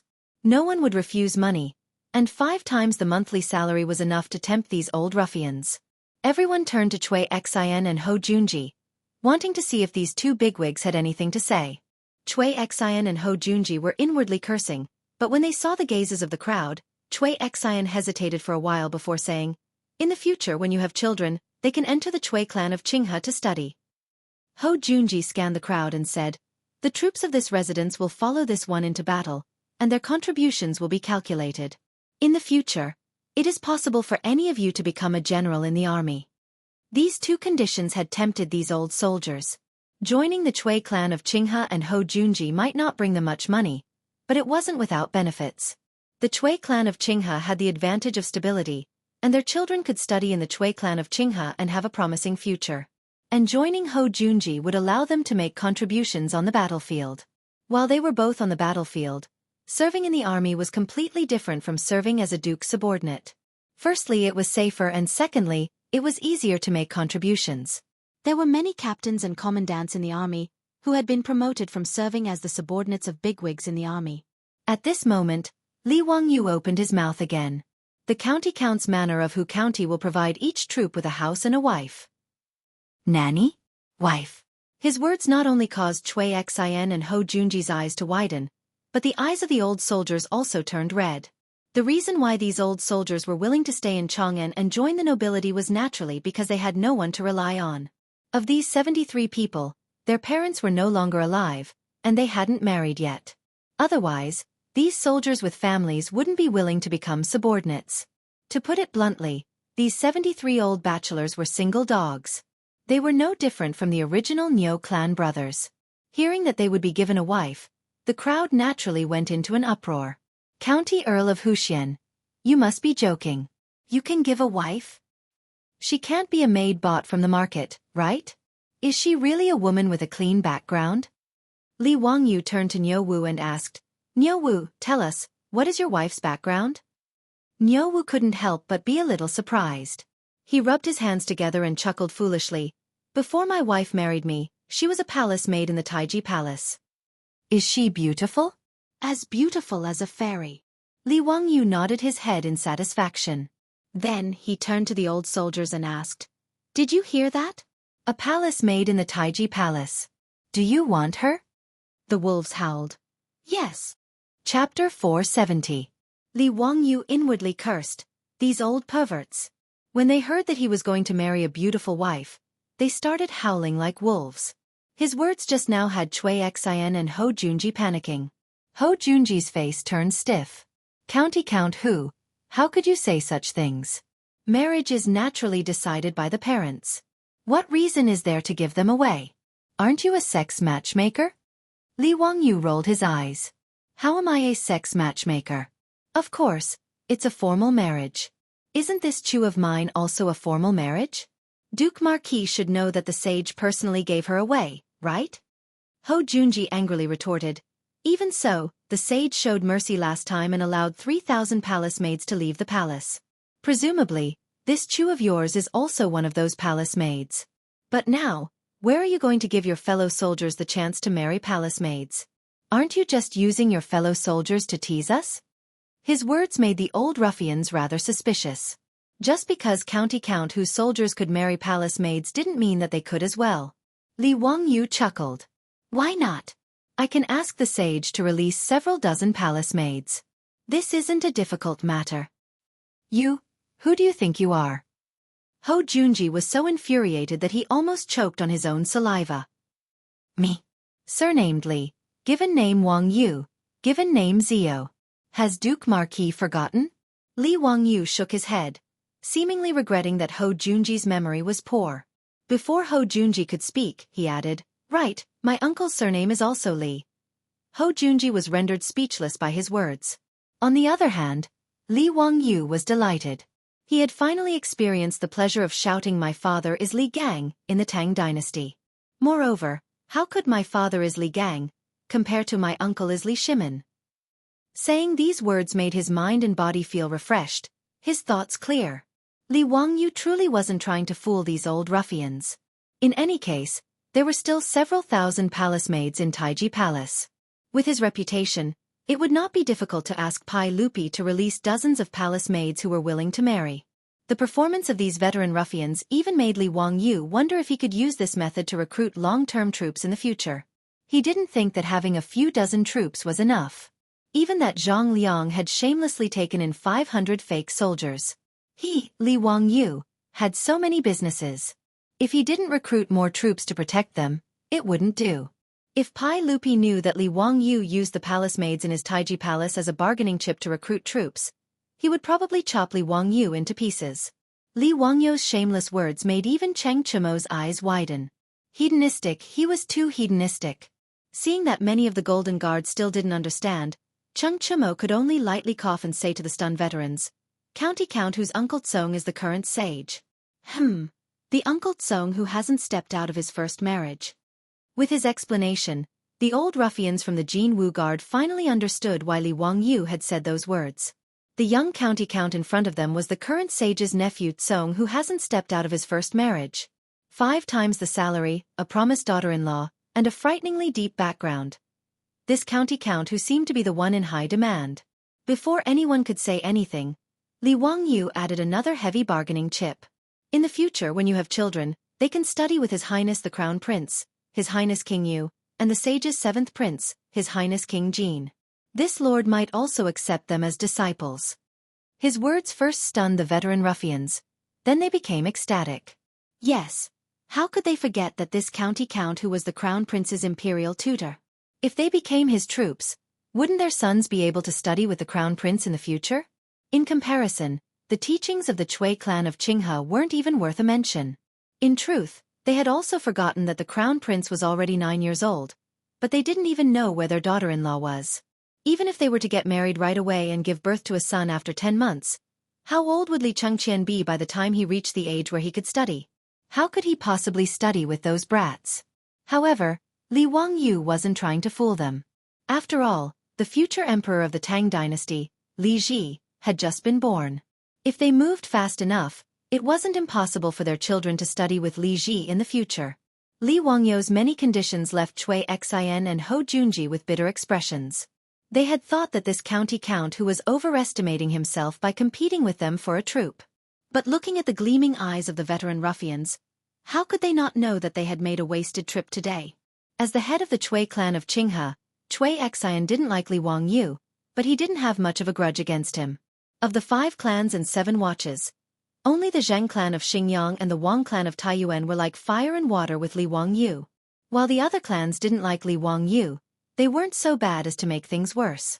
Seeing that he couldn't do anything, Chui Xin decided to leave. Too lazy to stay any longer. He coldly snorted and led his servants away. Hou Junji wasn't as straightforward. His triangular eyes were filled with hatred as they constantly scanned Li Wangyu's body. Hou Junji had always been a narrow-minded man with a crude personality. The old book of Tang described his character as arrogant and reserved. Pai Lupi had ordered Li Jing to teach him the art of war, but this fellow had turned to Pai Lupi and falsely accused Li Jing of plotting a rebellion. From this, one could see just how narrow-minded Hou Junji was. He had rendered a great service in the coup at the Xuanwu Gate and had been made Duke of Lu and Great General of the Right Guard. With his pride, he naturally looked down on Li Wangyu, the founding county count. But today, Li Wangyu had managed to steal the limelight when he had come to recruit soldiers for the Golden Guard, infuriating Hou Junji. In truth, Li Wangyu had never offended him. It was just a fair competition. His offer wasn't as generous as Li Wangyu's, but Hou Junji was so angry that he vented his anger on Li Wangyu. But Hou Junji also knew that Li Wangyu was a noble and also Pai Lupi's nephew, so he couldn't do anything to him. His triangular eyes couldn't help but turn to Niu Wu, who was standing behind Li Wangyu, and a sinister smile appeared on his lips. County Count Hu, this one has heard that one of your 2 soldiers is one-armed and one-eyed. Today, I see that this is just as I expected. Since you're willing to give this one-eyed soldier a monthly salary of 50 strings of coins, he must be very capable for County Count Hu to value him so highly, right? But County Count Hu is willing to give the one-eyed soldier a monthly salary of 50 strings of coins. But County Count Hu is only giving 30 strings of coins to these elite soldiers of the Golden Guard. Isn't this a little unfair? Teske, this one truly feels that these soldiers aren't worth it. Hou Junji's words were extremely harsh. He was clearly trying to sow discord between these old ruffians of the Golden Guard and Niu Wu, painting Li Wangyu in the eye. As expected, as he tried to sow discord, those old ruffians of the Golden Guard began to look at Niu Wu with ill intent. They were already planning to submit to Li Wangyu, so they naturally wanted to display their abilities in front of him. Just as Duke Lu had said, If this one-eyed soldier could get a monthly salary of 50 strings of coins, why couldn't they? Chapter 471.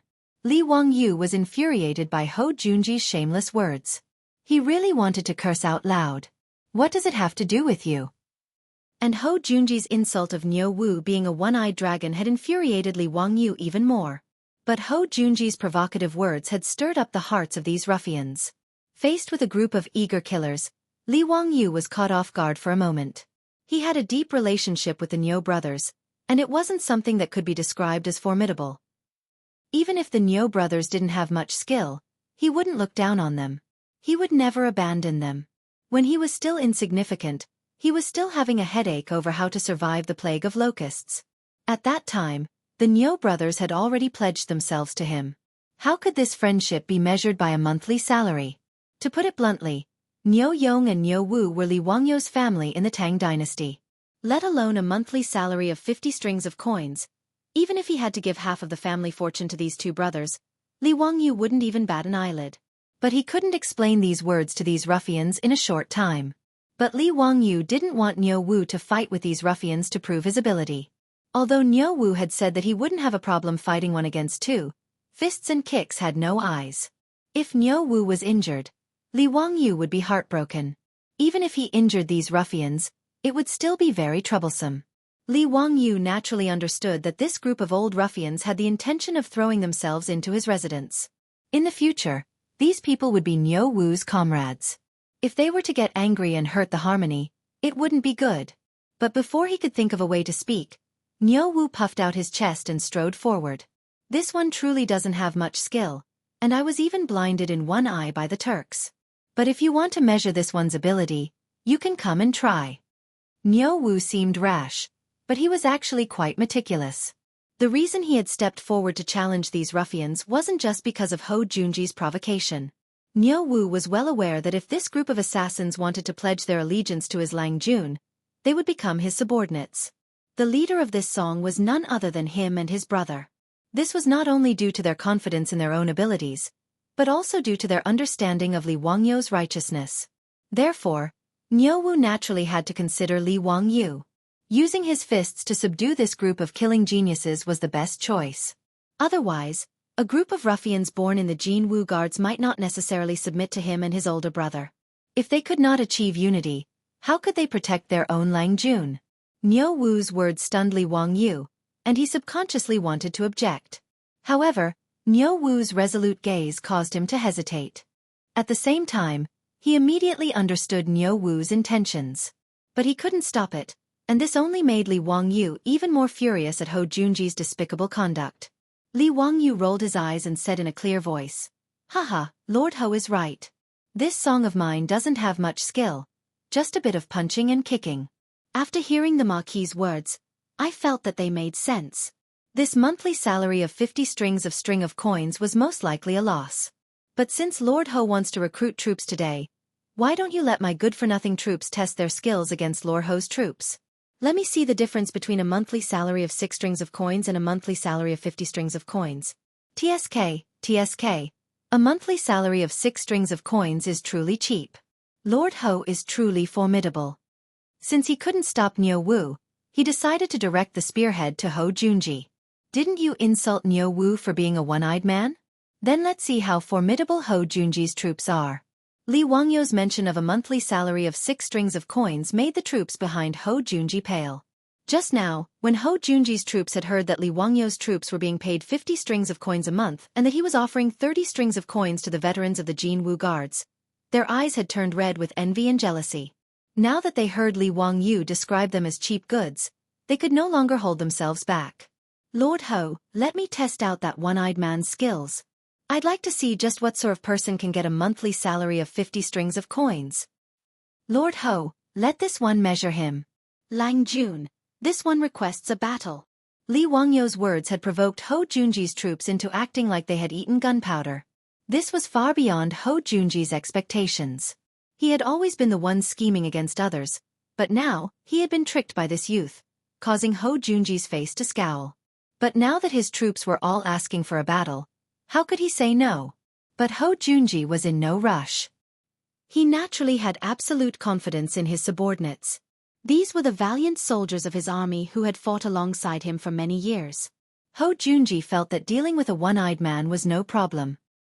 He only regretted that his plan to sow discord had been ruined by Li Wangyo's simple words. Since County Count who is interested, then let them have a match. But Ho Junji's triangular eyes gleamed with cold light as he stared at Li Wangyu like a viper.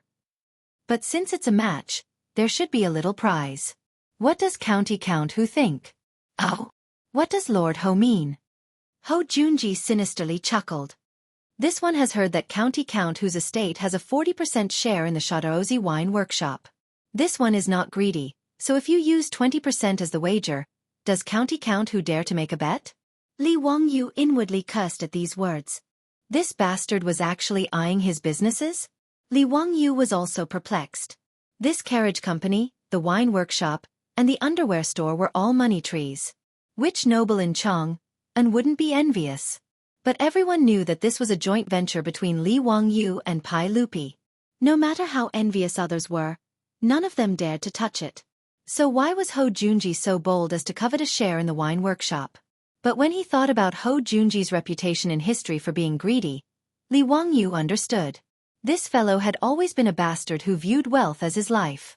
In the 14th year of Zhengguan, Ho Junji had led an army to destroy Gaochang, plundering the kingdom of Gaochang and stuffing his own pockets with treasure. In the history books, it was written that he obtained the essence of gold and mules, but the imperial residents did not have it, so he hid it and did not offer it. He even dared to take the precious spoils of war for himself. From this, one could see just how greedy he was. Li Wangyu inwardly sneered as he calmly asked, if Lord Ho is interested, then there's no problem. But what will Lord Ho use as the prize? Ho Junji heartily laughed and said, this one's residence has 2 supreme beauties. Would County Count who be interested? Li Wangyu's face darkened. Damn, 2 women in exchange for 20% of the wine workshop? Was this Ho Junji crazy? He suddenly recalled a rumor he had read about Ho Junji in unofficial history. After Ho Junji was executed, he made a record of his residence and obtained 2 beauties. Taizong asked about them and replied, ever since you came, you have often eaten human milk instead of rice. This was about Ho Junji's residence being recorded after he was killed for his rebellion. Not only did they find all sorts of treasures, they even obtained 2 supreme beauties. These 2 beauties were peerless in appearance, and their skin was even smoother than a baby's. Pai Lupi curiously asked how they maintained their skin, and the answer was, ever since I entered the Marquis residence, I have eaten human milk as rice every day. Li Wangyu almost got goosebumps when he thought about this unofficial history. He didn't have such heavy tastes as Ho Junji, and besides, was he the kind of person who couldn't move at the sight of beauties?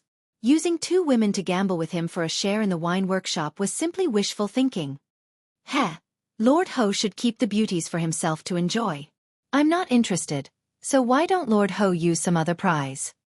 Chapter 472. Ho Junji could only shake his head at Li Wangyu's words. It seems that County Count Huxian is still young and doesn't understand the benefits of this stunning beauty. Since that's the case, this one will take out 20% of the Jingon gambling house and gamble with County Count Huxian. How about it? The Jingon gambling house was Ho Junji's property, one of the 72 gambling houses in Chang'an. Li Wangyu immediately shook his head. Might I ask Lord Marquis how much your Jingon gambling house earns each month? This, about 5,000 strings of cash. Li Wangyu coldly chuckled. Does Lord Marquis know how much the winery earns each month? This one does not know. At present, the winery earns 40,000 strings of cash a month, and it's still increasing. Even if it's 40,000 strings of cash, 20% is still 8,000 strings of cash a month. Does Lord Marquis feel that using 20% of the gambling house's shares to gamble with me is somewhat inappropriate? Ho Junji's eyes turned red when he heard that the winery's profits were this frightening, and he gasped for breath. Then this one will use the entire Jingon gambling house to gamble with you. The land of the gambling house is also worth quite a bit of money. Li Wangyu couldn't help but chuckle at Ho Junji's appearance. Although I have no interest in the gambling house, since Lord Marquis has such a refined interest, it's naturally fine.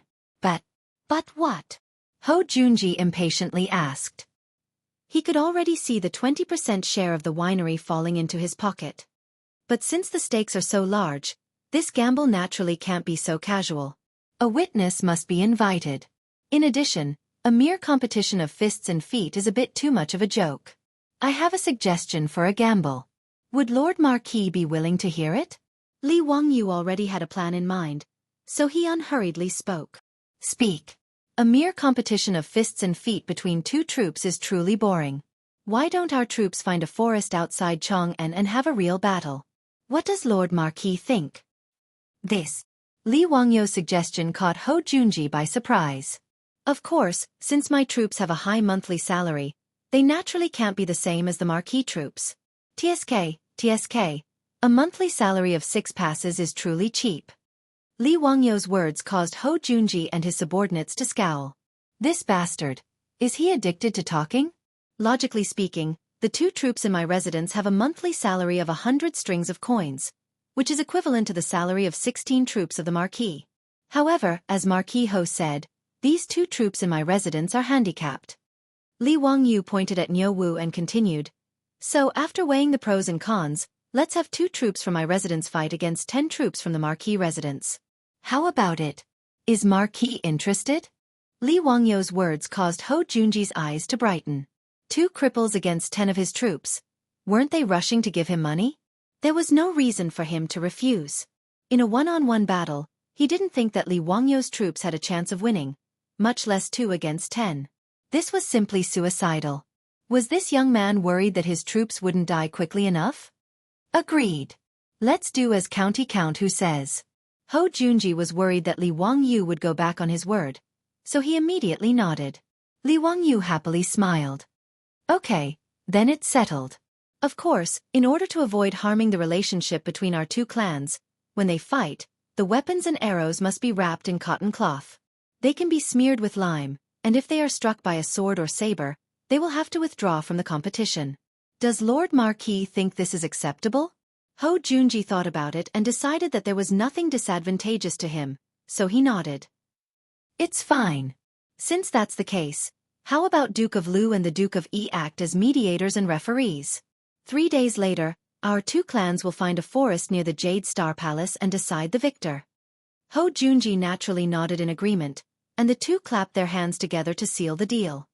Haha, then this one won't delay County Count who from recruiting troops. This one will go find Duke of Lu and the Duke of Yi and have them act as mediators. See you in 3 days at the Jade Star Palace. After saying this, Ho Junji heartily laughed and led his troops away. Li Wangyu looked at Ho Junji's back, a smile on his lips. Cheng Chumo hurried over and anxiously asked, Zio, have you gone crazy? How could you agree to this kind of condition? Even if it's a one-on-one, the Niu brothers might not be able to win. Why did you ask for a 2-on-10 battle? How could you possibly win? Before Li Wangyu could reply, Niu Wu replied in a low muffled voice. Humph, so what if it's 2 against 10? Do you think that my brother and I are afraid of them? Hey, you can't say it like that. Zio, why did you agree to this kind of bet? It's completely unfair. Cheng Chumo anxiously said, this won't do. I'll go find my lord and have him come forward to stop this bet. Li Wangyu hurriedly grabbed Cheng Chumo and said, Haha, big brother Chumo, don't be anxious, don't be anxious. Since this little brother dares to propose such a bet, he naturally has complete confidence in winning. What confidence do you have? I know that the Niu brothers are very capable, but they're still. Cheng Chumo glanced at Niu Wu, too embarrassed to say the word, cripple. Haha, let's keep it a secret for now. In any case, big brother Chumo, be at ease. I'm not a wastrel. How could I possibly go and make a bet with that bastard Ho Junji if I'm not confident? Humph. Just watch. He dared to call Niu Wu and Niu Yong cripples. This time, this old man will definitely make Ho Junji take a big tumble and obediently hand over his gambling house. Right, go back and ask Uncle Chung if he's interested in taking over the Jin Gon gambling house. I have no interest in the gambling house. If Uncle Chung is willing to take over, I'll sell it to him at a cheaper price. Cheng Chumo was somewhat dumbfounded by these words. Could it be that he had made an error in judgment? Were these Niu brothers some sort of peerless expert? But now that things had gotten to this point, he could only nod hesitantly. Fine. Then Zio, You have to be careful. Duke Lu's troops aren't easy to deal with. They're all fierce soldiers of the army. Haha, what's there to be afraid of? Isn't it just a troop with a monthly salary of 6 strings of coins? Big brother Chumo, haven't you heard of this saying? Nothing good comes cheap. Chung Chumo's nose was about to become crooked from anger. How could there be such a comparison? Moreover, didn't the troops of his Duke Lu residence also have a monthly salary of 6 strings of coins? Could they also be cheap goods? Zio, it's best if you be careful and don't be careless. Okay, I understand. Let's not talk about this for now. I still have to recruit troops, Li Wangyu said and then turned to the group of veteran ruffians. Everyone, what do you think? Are you interested in joining the vassal forces and joining my Hu County's county count residence? The confrontation between Li Wangyu and Ho Junji had already left them dumbfounded. At this moment, they no longer had any desire to compete with Ho Junji. Hearing Li Wangyu's question, the veteran ruffians of the Golden Guard glanced at each other. One of them asked, "Dare I ask County Count Hu, is our monthly salary the same as what County Count Hu said just now, the monthly salary of 30 strings of coins? Does it still count?" "Of course. Since I said it, it's only natural that I keep my word." Another veteran ruffled his feathers and asked, "County Count Hu, are you in charge of finding ants?" Li Wangyu heartily laughed. "Haha, of course." The veteran ruffians glanced at each other and finally made their decision. In the next moment, the 73 veterans of the Golden Guard all got down on one knee and said, "We pay our respects to Lang Jun. Lang Jun didn't abandon us and was willing to take us in. We dare not serve you with our lives." Li Wangyu had originally planned to recruit 50 troops, but he didn't expect that he would be able to recruit 73 veterans today. He naturally didn't refuse anyone. This was Han Xian's army, so the more the better. Haha, good. Everyone, please rise. From today onwards, as long as you don't betray me, I will definitely not betray you. When he thought about how he would be able to lead a group of troops and strut around the city, Li Wangyu couldn't help but throw his head back and laugh heartily. How delightful! Chapter 473. When Li Wangyu led the 73 troops to the county office of Hu County to complete the citizenship procedures, Yang Quan was shocked. Especially when Yang Quan learned that the troops Li Wangyu recruited were all from the Golden Guards. He looked as if he had seen a ghost. The troops of the Sui and Tang dynasties were very different from the troops of the Wei and Jin dynasties. The troops of the Wei and Jin dynasties were considered private soldiers. It was normal for aristocratic families to have several thousand troops. However, the troops of the Sui and Tang dynasties were more like servants or bodyguards. The troops and the main household had a master and follower status, but they were different from servants. They had their own private property and could marry good girls, but they didn't have an independent household registration. In Chang'an, it was already very difficult for the other aristocratic families to recruit a few troops. Although Zhang Liang had 500 fake troops, most of them were just people who made up the numbers. Otherwise, he wouldn't have been beaten down by Li Wangyu and a group of wastrels at the entrance of the Northern Imperial Army's barracks. In truth, there weren't many of them who were as valiant as the Golden Guards. Even Yang Quan's teacher, Yu Shernan, who was a third-rank official, didn't recruit any troops. He only had strong servants to look after the house. How did Li Wangyu manage to recruit as many as 73 people so easily? It was as if he was buying cabbages from the market. Yang Quan could only shake his head and sigh at Li Wangyu's monstrous talent. He ordered the county office to complete the citizenship procedures for the Golden Guards. The 73 veterans officially became the troops of Hu County's founding county. They were bound to Li Wangyu for good or ill. After Li Wangyu led the troops back to Dingzhou village, there was a lot of excitement. He introduced everyone in the house, especially the beautiful boss. Although Li Wangyu didn't say her identity, he repeatedly emphasized that other than him, Madame Su had the final say in the house. These veteran ruffians were all shrewd people. How could they not understand Li Wangyu's meaning? Therefore, they did not hesitate to call their beautiful boss, Madame. The beautiful boss couldn't help but blush slightly, but she didn't object and tacitly agreed to this title. Naturally, the Li family's old residence couldn't accommodate these 70 troops. Li Wangyu asked the old housekeeper, Li Hang, Niu Wu, and Niu Yong to lead the troops to the manor on the hillside. At the same time, he had to familiarize himself with the terrain as soon as possible so that he could take over the guard duty of the new mansion. After busying himself for a while and waiting for Niu Wu and the others to leave, Li Wangyu collapsed on the chair without a care for his image. He ordered like a master. "I'm so tired. Chongqing, pour me a cold drink." His beautiful boss rolled her eyes at him, but she didn't say anything. She went to the kitchen to make a cold drink for him. After his beautiful boss left, Li Wangyu beckoned to Aphrodite. "Aphrodite, come and massage my legs. I've been riding for half a day. I'm so tired." Aphrodite immediately agreed and obediently knelt beside Li Wangyu to massage his legs with her fair little hands. "So comfortable. This is what life is like," Li Wangyu lamented. Just as he was about to lower his head and talk to Aphrodite, he caught sight of Aphrodite, who was bending over to massage his feet. Her loose neckline revealed a touch of her soul-stirring snow-white bosom. Li Wangyu almost had a nosebleed. He couldn't even move his eyes as he admired the rise and fall of the mountain range. Li Wangyu only snapped back to his senses when he heard his beautiful boss's footsteps. He hurriedly turned his head and pretended to be nonchalant as he took the cold drink from his beautiful boss. The beautiful boss glanced down at Aphrodite and couldn't help but snort. Her slender fingers couldn't help pinching Li Wangyu's waist. "Bah, you big pervert. You're bullying Aphrodite again." No, don't spout nonsense," Li Wangyu hurriedly explained, but Aphrodite was confused. She looked up at her beautiful boss and then at Li Wangyu. She didn't understand what her beautiful boss meant by her Lang Jun bullying her. The beautiful boss couldn't be bothered to talk to this confused girl. She glared at Li Wangyu and asked, "Didn't Uncle Chung say that he was going to prepare 50 troops for you? Why are there so many people?" She still didn't know what had happened in Chong'an, so she asked this question. "Don't mention it. Cheng Yaojin, that old swindler. He's lying to me." Li Wangyu's anger flared up as he spoke of this matter. 50 troops for him? That old scoundrel Cheng Yaojin was just bragging. He had spent a huge sum of money to snatch these 73 troops from the mouths of the Chui clan and Ho Junji. Li Wangyu recounted the events of the day to his beautiful boss in full detail, but the beautiful boss frowned again and again as she listened.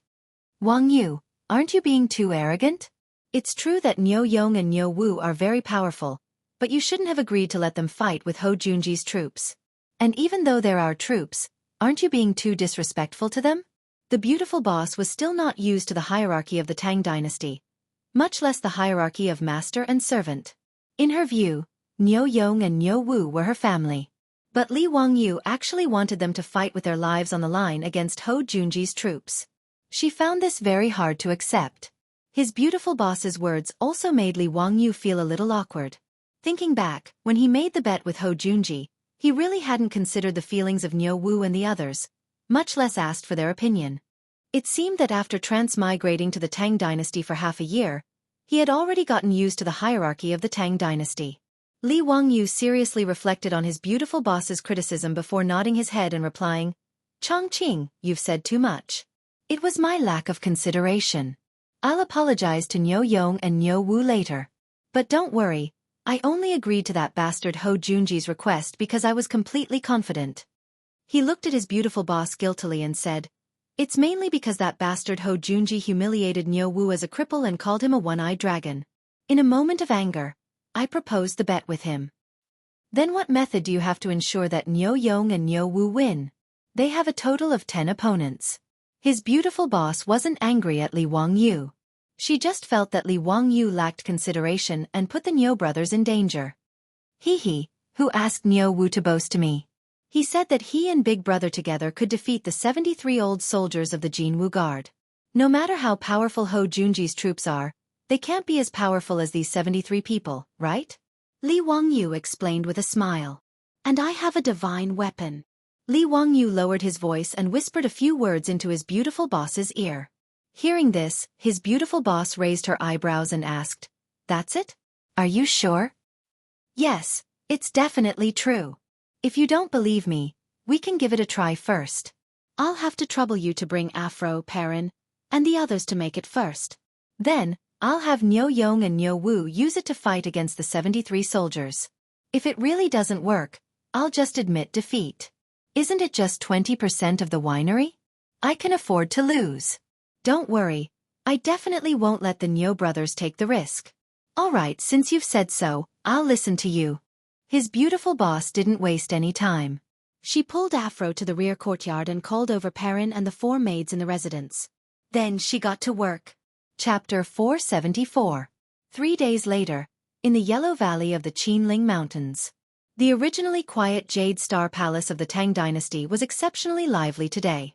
When Li Wangyu led the Niu brothers and the 73 newly recruited troops over on horseback, he was also shocked by the scene in front of him. What was going on? Wasn't today the day of the bet between him and that bastard Ho Junji? Why was the Jade Star Palace so lively? Looking around, he realized that they were all familiar faces. There was no need to mention Chang Yaojin, Yuqi Jingda, and the others. They were probably here to act as middlemen for their bet. But what about the others? Duan Jixuan, Chai Linggu, Li Jing, Li Shiji, Fang Xianling, Du Ruhui, Wei Zhang, Zhang Sun Wuji. It felt like all the big shots of the imperial court were here. Of course, there was also Li Wangyu's group of hedonistic friends. Naturally, they were all here today. Li Wangyu even saw Pai Lupi in the crowd, dressed in casual clothes. The hell, wasn't this a little too grand? Were Li and this group of big shots so bored that their balls hurt? Did they have nothing to do? His gambling match with Ho Junji had managed to draw over more than half of the big shots of Chang'en. If he had known earlier, he would have discussed with Ho Junji and sold tickets to these big shots who didn't mind watching the show. Li Wangyu didn't dare to be negligent. He quickly dismounted and greeted Pai Lupi and the other big shots. This little nephew pays respects to uncle. May I know why uncle has the time today to come and watch my bet with Duke Ho? Pai Lupi glared at him. Zio, what are you up to now? Why do you want to bet with Junji for no reason? And you're still so arrogant, wanting to fight 2 against 10? Do you know that the troops in Junji's residence are all valiant soldiers who have fought with him for many years? How could they be incompetent? Li Wangyu rubbed his nose and chuckled. Hee, uncle, this little nephew might not lose. Whether it works or not, we'll know after we try. His words angered Pai Lupi so much that he coldly snorted. He was too lazy to waste any more words with him. He simply stretched out his hand. Where are my sunglasses? Li Wangyu was stunned.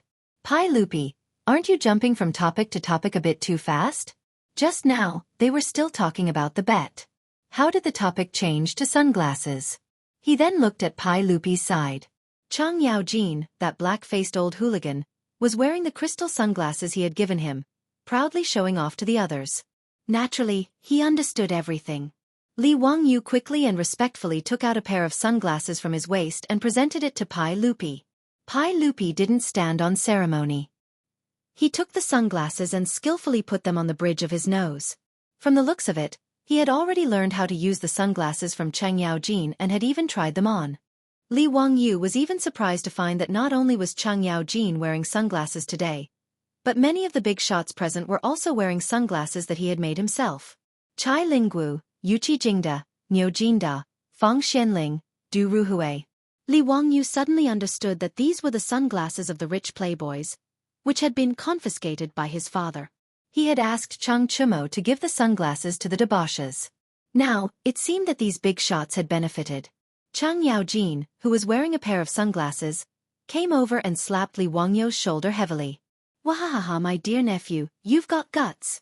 Using 2 troops to fight against 10 troops of Duke Ho, even this old man wouldn't dare to do such a thing. But don't worry, this old man will definitely support you. This old man even went to those gambling houses of the great clans and placed a bet of 100 taels of gold on your victory. Li Wangyu was confused, but he could only hurriedly bow and say, Many thanks for Uncle Cheng's great favor. This little nephew can't thank you enough. What bet? What did this old hoodlum bet with the gambling houses? Li Wangyu had no idea that over the last 3 days, everyone in Chang'an knew about the gambling match between him and Ho Junji. It was naturally Ho Junji who had ordered people to spread the news. He had done this because he was worried that Li Wangyu would go back on his word and cause him to miss out on the 20% share of the winery. Thus, when Ho Junji had decided on the gambling match, he had ordered people to spread the news so that Li Wangyu wouldn't be able to go back on his word. This was also why everyone had gathered here today. How could Pai Lupi and the others not come to personally witness such a spectacle? The gambling houses of Chang, and had also begun to place bets on the outcome of the battle between County Count Hu and Duke Lu. However, even these gambling houses, including Chang Yaojin, Yuqi Jingda, and the other gambling houses in the Duke's public houses, did not think that Li Wangyu would win. The gambling houses placed the odds that Duke Lu's troops would win, with the odds being 1-1. 2. It meant that if one bet a copper coin and won, the gambling house would pay out 200 copper coins with interest. If the county count of Hu County, Li Wangyu, won, the odds would be 10. If one bet a copper coin, one could win back 10 coins. But even so, very few people dared to bet that county count who would win. Everyone in Chang'an believed that Li Wangyu had brilliant literary talent, was the god of wealth, and was also a divine doctor. But no one believed that his 2 crippled troops could defeat Hou Junji's 10 elite troops. Li Wangyu knew nothing of this. In the last 3 days, he had been holed up in Dingzhou village with the Niu brothers, studying the divine tool. He had not gone to Chang'an even once. After Chang Yaojin left, the 3 Qing brothers appeared out of nowhere and said something that made Li Wangyu so angry that he almost pulled out his knife and hacked at them. Ziyu, haha, in truth, my family's milord even bet 1,000 taels of gold on Duke Lu's victory. If it weren't for the fact that he was in front of the 3 Cheng brothers, Li Wangyu would have given Cheng Yaojin the middle finger as a sign of respect. This old hoodlum was truly too shameless. He actually bet on both sides. And he even said that he supported him. This was truly a disgrace to the Tang dynasty. The group of silk pants also squeezed to Li Wangyu's side, but all of them looked dejected. Ziyu, those sunglasses, haha, why don't you give your older brother another pair? Ziyu, your older brother is so pitiful. Those sunglasses weren't even warm before my milord took them away. Me too. Ziyu, can't you make more sunglasses? When Li Wangyu saw the wastrel's expressions, he almost burst out laughing. Haha, brothers, this younger brother doesn't have any more sunglasses. You all know that these sunglasses are made from crystal. Although they aren't expensive, grinding the lenses takes a lot of effort. This younger brother can't take out any extra sunglasses in such a short time.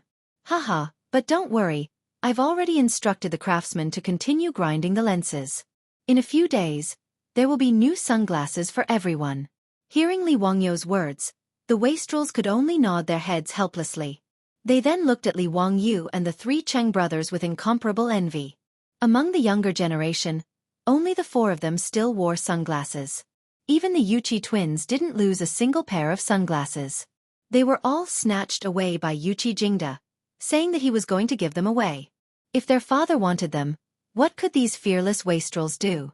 Of course, they could only give them away. After chatting and laughing for a while, Hou Junji walked over. Haha, County Count who has also come. Very good. This one was worried that County Count who would go back on his word and refuse to show himself. Li Wangyu smiled. What is Duke Ho saying? If someone wants to give me a gambling house, how could I refuse? Humph, then let's cut the crap. Since the sage has personally come today, let's make a formal bet in front of the sage and begin the gambling match. Good, that's how it should be. Li Wangyu was not the slightest bit hesitant. For today's gambling match, he had spent a great deal of effort over the past 3 days waiting for Hou Junji to say these words. Chapter 475. At this point, neither Pai Lupi nor Chang Yaojin had any intention of stopping this gambling match. Li Wangyu and Hou Junji had made their bet in front of Pai Lupi and everyone else, signing their names and using their personal seals. With this, the bet was officially established, and no one could go back on their word. The great clans and many of the nobles present were all envious of Hou Junji's good luck. Everyone agreed that the astute Count Huxian must have lost his mind to make such a bet with Marquis of Lu. Wasn't he just in a hurry to give Hou Junji a share of the winery? For his own benefit, Pai Lupi had made sure that the winery was well guarded. Not even a fly could get in, much less leak the secrets of the winery. As a result, the high quality of sorghum wine on the market was the only one of its kind. There was no one in Chang'an who wasn't jealous of the daily income. Even if it was a one-on-one bet, many people would be willing to bet with Li Wangyu, let alone a 2-on-10 bet. Li Wangyu waved at the Niu brothers, indicating that they should come over. Then he turned to Hou Junji and said, Duke Marquis, let's begin. Have your men come over and inspect the weapons. See if there's any cloth wrapped around the blades and arrowheads. Hou Junji naturally had no objection, and he waved his hand to summon his men. Those 10 troops of the Lord's Manor were all elites with one look. Even though they were just standing there, they exuded a valiant aura. In contrast, the 2 men at Li Wangyu's side were also strong and courageous. But one of them was missing an arm while the other was blind in an eye. No matter how one looked at it, they didn't think that these 2 could win against these 10 men. Niu Yong and Niu Wu stepped forward to inspect each other's weapons, and then they handed over their own weapons for inspection. The Niu brothers had very simple equipment. The 2 of them were dressed in clean, short robes, and each of them carried a bag and a short blade. Niu Wu carried a longbow and a quiver of arrows, but nothing else. Ho Junji's men inspected the bag, but after seeing that it was just some rags, they didn't pay any more attention. Ho Junji's men, on the other hand, were armed to the teeth. Sabers, short spears, bows, daggers, and so on and so forth.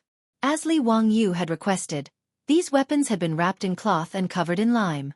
Just as the Niu brothers were inspecting the corpse, they saw a person step out from the crowd. He said with a mocking tone, "State Duke Liu, are you playing a childish war game with County Earl Hu? Why do they even need to wrap the arrowheads and blades? What kind of bet is this?" Li couldn't help but frown on his face. It was the head of the Wang clan of Taiyuan, Wang Renyu. Just as he was about to open his mouth to speak, another person stood out from the crowd and echoed, "What Lord Wang said is right. In the past, the troops have always fought with their lives on the line. How could it be like playing house? How could it be wrapped in arrowheads and decide the outcome with lime marks? Duke of Liu, you are a veteran general who has fought for many years. Why are you fooling around with youngsters?" The one who spoke was Zhang Yuanshou of the Zhang clan, and behind him, another noble stepped forward. It was the prefectural Duke of Chongping, Zhang Liang. "Duke of Liu, when have the troops in our residence ever been afraid of death? We have always licked blood from our blades and sought survival from the jaws of death. Our Tang dynasty's military prowess is renowned throughout the world. When did we start to play games like this, using lime to decide victory?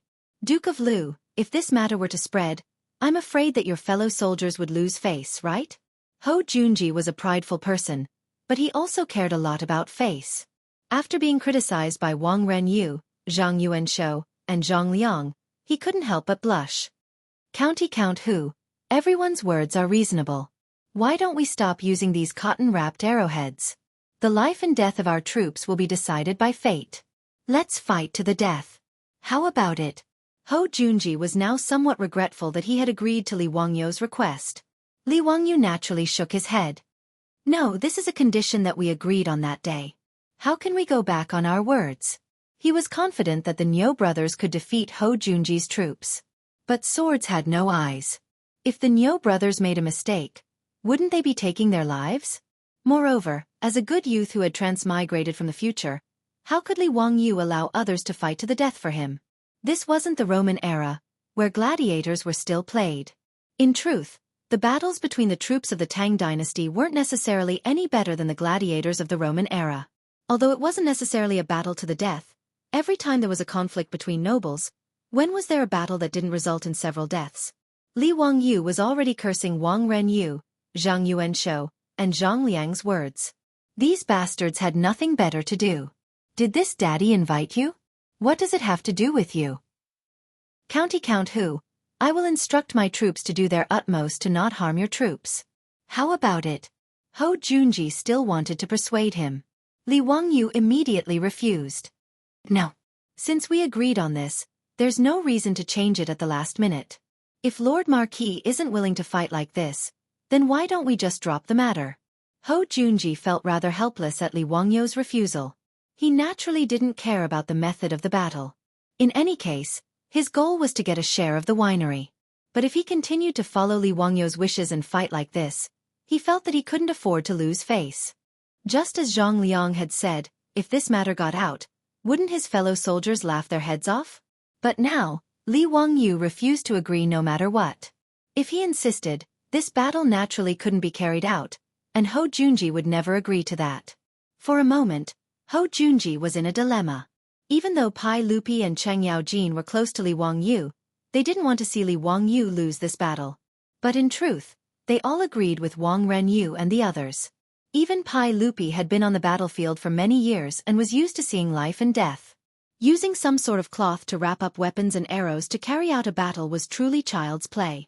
But Li Wangyu was young and their nephew, so they naturally didn't voice their opinion. They just coldly watched, allowing Li Wangyu and Hou Junji to negotiate. Seeing Li Wangyu shake his head in refusal, Zhang Liang spoke once more. Count Hu, you're also a noble of the Tang dynasty. How can you be so afraid of death? Moreover, aren't you the one who's going to fight? How can you be so wishy-washy? If all the nobles of the Tang dynasty were as compassionate as Count Hu couldn't stand the sight of blood, wouldn't we just allow the Turks to invade and trample on the lands of the Tang dynasty? Zhang Liang's words struck at Hou Junji's heart. Li Wangyu clenched his fists in anger, his eyes spitting fire as he angrily glared at Zhang Liang. Since Prefecture Duke Chongping is so hot-blooded, why don't you bring your fake son here to fight? This one is willing to accompany you to the end. Chapter 476. Zhang Liang, the prefectural Duke of Chongping, was enraged by Li Wangyu's words and wanted to teach this young man a lesson. He had suffered at the hands of Li Wangyu several times in a row and had long found Li Wangyu to be an eyesore. This was why he had followed Wang Renyu and Zhang Yuanshou in sowing discord.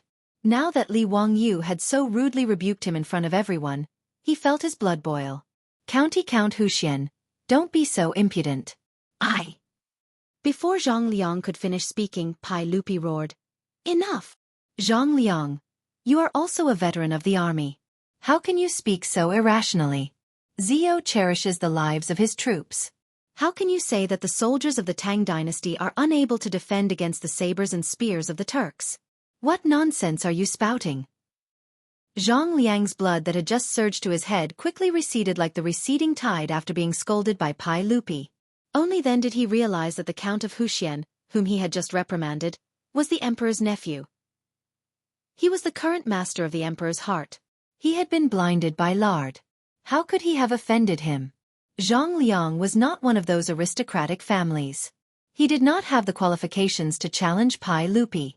Although the reason Zhang Liang had been executed 20 years ago was that he had plotted rebellion, he did not have the courage to do so.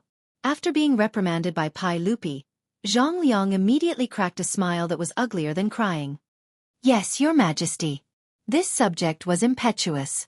This subject was too emotional and spoke without thinking. This subject apologizes to Count Huxian.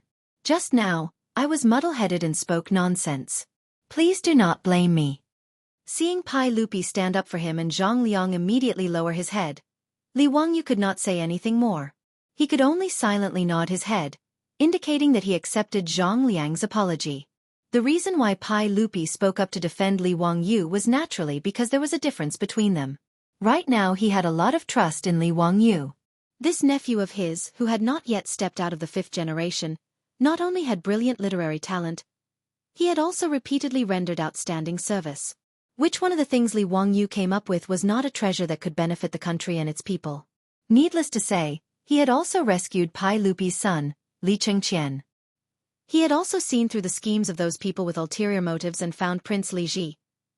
Li Wangyu's position in Li Er's heart had become incomparably important since a long time ago. Therefore, Zhang Liang's words against Li Wangyu naturally made Pai Lupi very unhappy. Therefore, he directly reprimanded Zhang Liang and helped Li Wangyu out of the situation. But this matter was not over. After Li Er reprimanded Zhang Liang, he waved at Li Wangyu and called him to his side. He lowered his voice and said to him in a soft voice. He lowered his voice and whispered, Zio, although Zhang Liang's words just now were unreasonable, they weren't without reason. Since you and the Junji family want to make a bet, you should have mentally prepared yourself. The cotton cloth wrapped around the saber is truly unseemly. Zio, why don't you reconsider and follow the usual procedures? If you're worried about your own troops, I'll tell Junji to make sure that your troops don't die. How about it? Seeing that Pai Lupi was also trying to persuade him like this, Li Wangyu couldn't help but panic. He could never have imagined that things would develop like this. It was completely out of his expectations. Uncle For a moment, Li Wangyu didn't know what to do. Zio, listen to us. We will not harm you. Don't look at how close Cheng Jijia and the others are to you. In truth, they must also be thinking the same thing. If you insist today that the saber must be wrapped around the saber before you agree to the bet, Perhaps Chung Jijia and the others won't say anything, but all the civil and military officials in the court will look down on you. They will inevitably treat you as a weak and incompetent person. Are you willing to do this? Pai Lupi's words made Li Wangyu feel even more stifled. He had never imagined that the civil and military officials of the Tang dynasty would be so barbaric and disregard human life. Li Wangyu felt stifled, but he didn't know how to vent it. Pai Lupi's words were naturally for his own good, but this was not what he wanted. Uncle, allow me to discuss this with the troops in the residence, Li Wangyu said in a hoarse voice. Pai Lupi nodded and said nothing more, only lightly patting his shoulder. Li Wangyu moved his feet and walked in the direction of his troops. Niu Yong and Niu Wu were staring at him with burning eyes. Behind them were the 73 old soldiers of the Jinwu Guard, all of whom were looking at Li Wangyu. Lang Jun, what do you think? But do you want to fight with them with real swords and spears? Don't worry, my brother and I will definitely not lose to those bastards. Before Li Wangyu could say anything, Niu Wu impatiently asked. Li Wangyu opened his mouth, but he didn't know what to say. He knew that as long as he nodded, the Niu brothers would definitely not have any complaints. They would definitely draw their swords without hesitation and fight with the troops in Ho Junji's residence. But, in Li Wangyu's mind, he recalled the words of his beautiful superior 3 days ago. Although they are our troops, aren't you being too disrespectful to them? He looked at Niu Yong's severed arm. That was the arm he had thrown away when he was fighting with the Turkic wolf cavalry at Yanmen Pass. They were fighting for the country and its people. They could die without regrets. Niu Yong's severed arm and Niu Wu's blinded eyes were the insignia of heroes. They were the pride of the Great Han. They were the backbone of the Great Han. But now, he wanted them to fight with the troops of that bastard Ho Junji. What was the meaning of this? What right did he have to make such heroes fight for him? Was it just for that damn 50 strings of cash? If anything happened to the Niu brothers, how could he face the 2 daughters-in-law of the Niu clan? No, this shouldn't be the case. Absolutely not. Li Wangyu finally understood what he wanted. He slowly but firmly shook his head and raised his voice. Even if he was speaking to Niu Yong and Niu Wu, he was also speaking to Pai Lupi and the nobles present. No, I won't agree to Duke Ho's words. If we have to fight to the death in this battle, I am willing to admit defeat. He turned his head to look at Li Er, Chang Yaojin and the others and continued to speak. I admit that just now, I also thought about letting my troops fight it out with the troops of the Duke Marquis Manor. Even though I knew that they would definitely win, I immediately regretted it. It wasn't that I was afraid of losing, but that I wasn't worthy. The more Li Wangyu spoke, the more agitated he became. He patted Niu Yong's chest and said, Niu Yong, from Dingzhou village in Hu County, fought a bloody battle with the Turkic army at Yanmen Pass in the 11th year of the day. He killed a total of 31 enemies. This arm was severed by a Turkic wolf cavalry and was saved by a comrade. How could I, Li Wangyu, dare to order such brave men to fight for me and risk their lives in gambling battles? He pointed at Niu Wu and said, Niu Wu, in the 11th year of the day, at Yanmen Pass, he killed 27 enemies and suffered countless injuries. This I was also blinded in a bloody battle. Don't say that I can't bear to part with the Niu brothers. Even the old soldiers in my residence have fought for the country for many years. What right do I, Li Wangyu, have to order them to fight for me? Forgive me for not being able to comply. Li Wangyu took a deep breath, as if he wanted to shout out all the suppressed anger in his heart. Isn't it just 20% of the winery's shares? I can afford to lose. In today's duel, I, Li Wangyu, admit. Before he could utter the words admit defeat, Niu Yong and Niu Wu had already rushed over and hugged him tightly. Niu Yong covered his mouth with his broken arm. Lang Jun, you can't admit defeat. You can't. You can't. Chapter 477. At this moment, the Niu brothers' eyes were filled with blood and tears.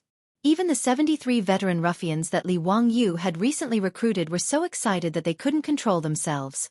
Their chests were straight. With such a loyal and righteous master, how could they not be excited? Li Wangyu's words made the 73 veteran ruffians who had just been registered feel a sense of recognition and belonging in their hearts. These veterans of the Golden Guards naturally knew about the burning knife wine that was currently popular in Chong'an. Although the old soldiers didn't know how much the 2 ingredients of a brewery that could brew such a unique wine were worth, they were sure that it was an astronomical figure. and their own master would rather give up the money than let the Nyo brothers take the risk. Who had ever seen such a master? Not to mention Chang and City, even if they flipped through the history books, they would never hear of such a thing. How could this group of veterans not fall in love with such a master? The county count mansion of the founding of Hu County would be their home from now on. However, anyone who offended them would be killed without mercy. If Li Wangyu knew that his words had such a great effect and could make the 73 veterans fall in love with him, he probably wouldn't know whether to cry or laugh. Even Pai Lupi, Chang Yaojin, and the others couldn't help but blush with shame after hearing Li Wangyu's words. Pai Lupi nodded silently in his heart. He valued Li Wangyu more and more. Niu Yong's face was filled with tears. He covered Li Wangyu's mouth and didn't let him admit defeat. Lang Jun, you can't admit defeat. We didn't lose. Erlang and I would rather fight to the death than to accept defeat. Yes, Lang Jun, my brother and I will never admit defeat. If you insist on admitting defeat, then my brother and I will kill ourselves right here. How will we have the face to return home? Niu Wu shouted at Li Wangyu with a face full of tears. The 73 troops roared in unison. Fight! Fight! Fight! Fight! Li Wangyu was also angry. He forcefully pulled Niu Yong's arm away and roared at the two brothers. You are crazy! What if something happens and you want me to go back? How are you going to explain it to your aunts? Lang Jun, if we brothers are so cowardly and watch you admit defeat, how can we face our wives when we return home? Niu Yong pulled his brother, and both of them knelt down on one knee before Li Wangyu. Lang Jun, please allow the two of us to go to battle. The 73 veteran ruffians also knelt down on one knee. Lang Jun, please allow us to fight in place of the two brothers of the Niu family. When the Niu brothers heard that, they glared at the crowd and scolded jokingly. Get lost, get lost, get lost. It's none of your business. This is the work of the two brothers. If you want to fight for Lang Jun, you should wait until you get married. Their joking and cursing caused the group of old ruffians to laugh endlessly, and the heavy atmosphere was diluted by quite a bit. Niu Yong and Niu Wu's words made Li Wangyu feel very conflicted. Do you two brothers have to force me? Lang Jun, don't hesitate. Do you still not believe in us two brothers? Ask this group of murderous geniuses. Is there anyone who is still unconvinced? Besides, don't we still have Long Juan's divine weapon? Niu Wu wiped away the tears on his face and whispered with a smile. His words were all heard by the surrounding Li residence troops, but all of them revealed looks of shock and embarrassment, appearing to be extremely embarrassed. Seeing this, Li Wangyu had nothing to say. After a long silence, he finally nodded and patted the shoulders of the Niu brothers. Be careful. I will wait for you to come back. Yes. Li Wangyu strode up to Ho Junji and stared into his eyes. Gritting his teeth, he said word by word, If you want to fight, then let's fight. Life and death shall be decided by the heavens. For some reason, a dark cloud flitted through Ho Junji's heart. Just now, Li Wangyu had actually wanted to admit defeat for the sake of his troops, leaving everyone stunned. And the troops of the county count's residents made all the great clans and nobles jealous. Which clan wouldn't want such loyal troops? As for the troops of Ho Junji's residents, their morale seemed rather low. The 10 valiant troops of the marquis residents looked at Niu Wu and the others with envy. Their monthly salary was high, and their master was so benevolent and righteous. It was truly infuriating. Very good. Since that's the case, let's begin. Ho Junji didn't want to say anything more. He just wanted to start this gambling match as soon as possible and get his 20% share of the winery as soon as possible. Okay. That mountain will be the location of this gambling match. How about it? Our troops will fight here. 2 hours will be the limit, and the team that survives the most will be the winner. Li Wangyu pointed at a nearby mountain peak. It was around 100 meters tall, but its trees towered into the sky and its bushes were thick. Ho Junji carefully looked into the distance and nodded. Although the mountain peak was covered in trees, it didn't have any steep terrain. It was just an ordinary mountain peak. In this way, there was no need to worry about Li Wangyu's 2 troops occupying some strategic location and defending from above. Pai Lupi and the others couldn't help but shake their heads when they saw the mountain peak. Your Majesty, that child Zio still doesn't understand the ways of the army. Other than the fact that there are a lot of trees on that mountain top, there is no other dangerous terrain. How did his 2 troops escape the encirclement of the 10 troops of Duke Lu's mansion? Chang Yaojin moved closer to Li Er and whispered. Yuqi Jingda also came over.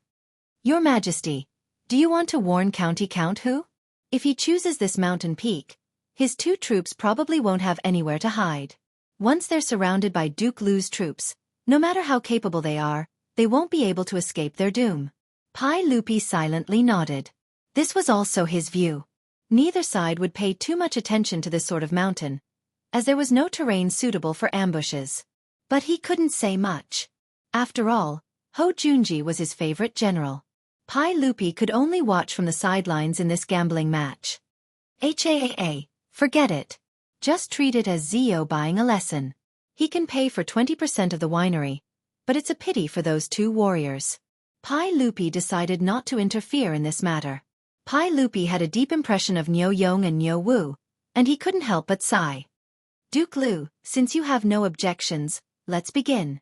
But since my residence only has 2 troops, I presume that Duke Lu won't mind if they go first, right? Li Wangyu asked with an indifferent expression. Ho Junji naturally didn't mind and gestured for them to go first. Niu Yong and Niu Wu glanced at each other and then got down on one knee.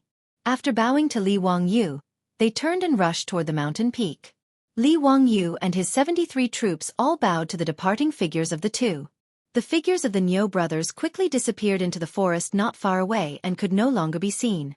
15 minutes later, Ho Junji waved his hand, and his 10 subordinates all pulled out their shining weapons and charged into the forest. Chapter 478.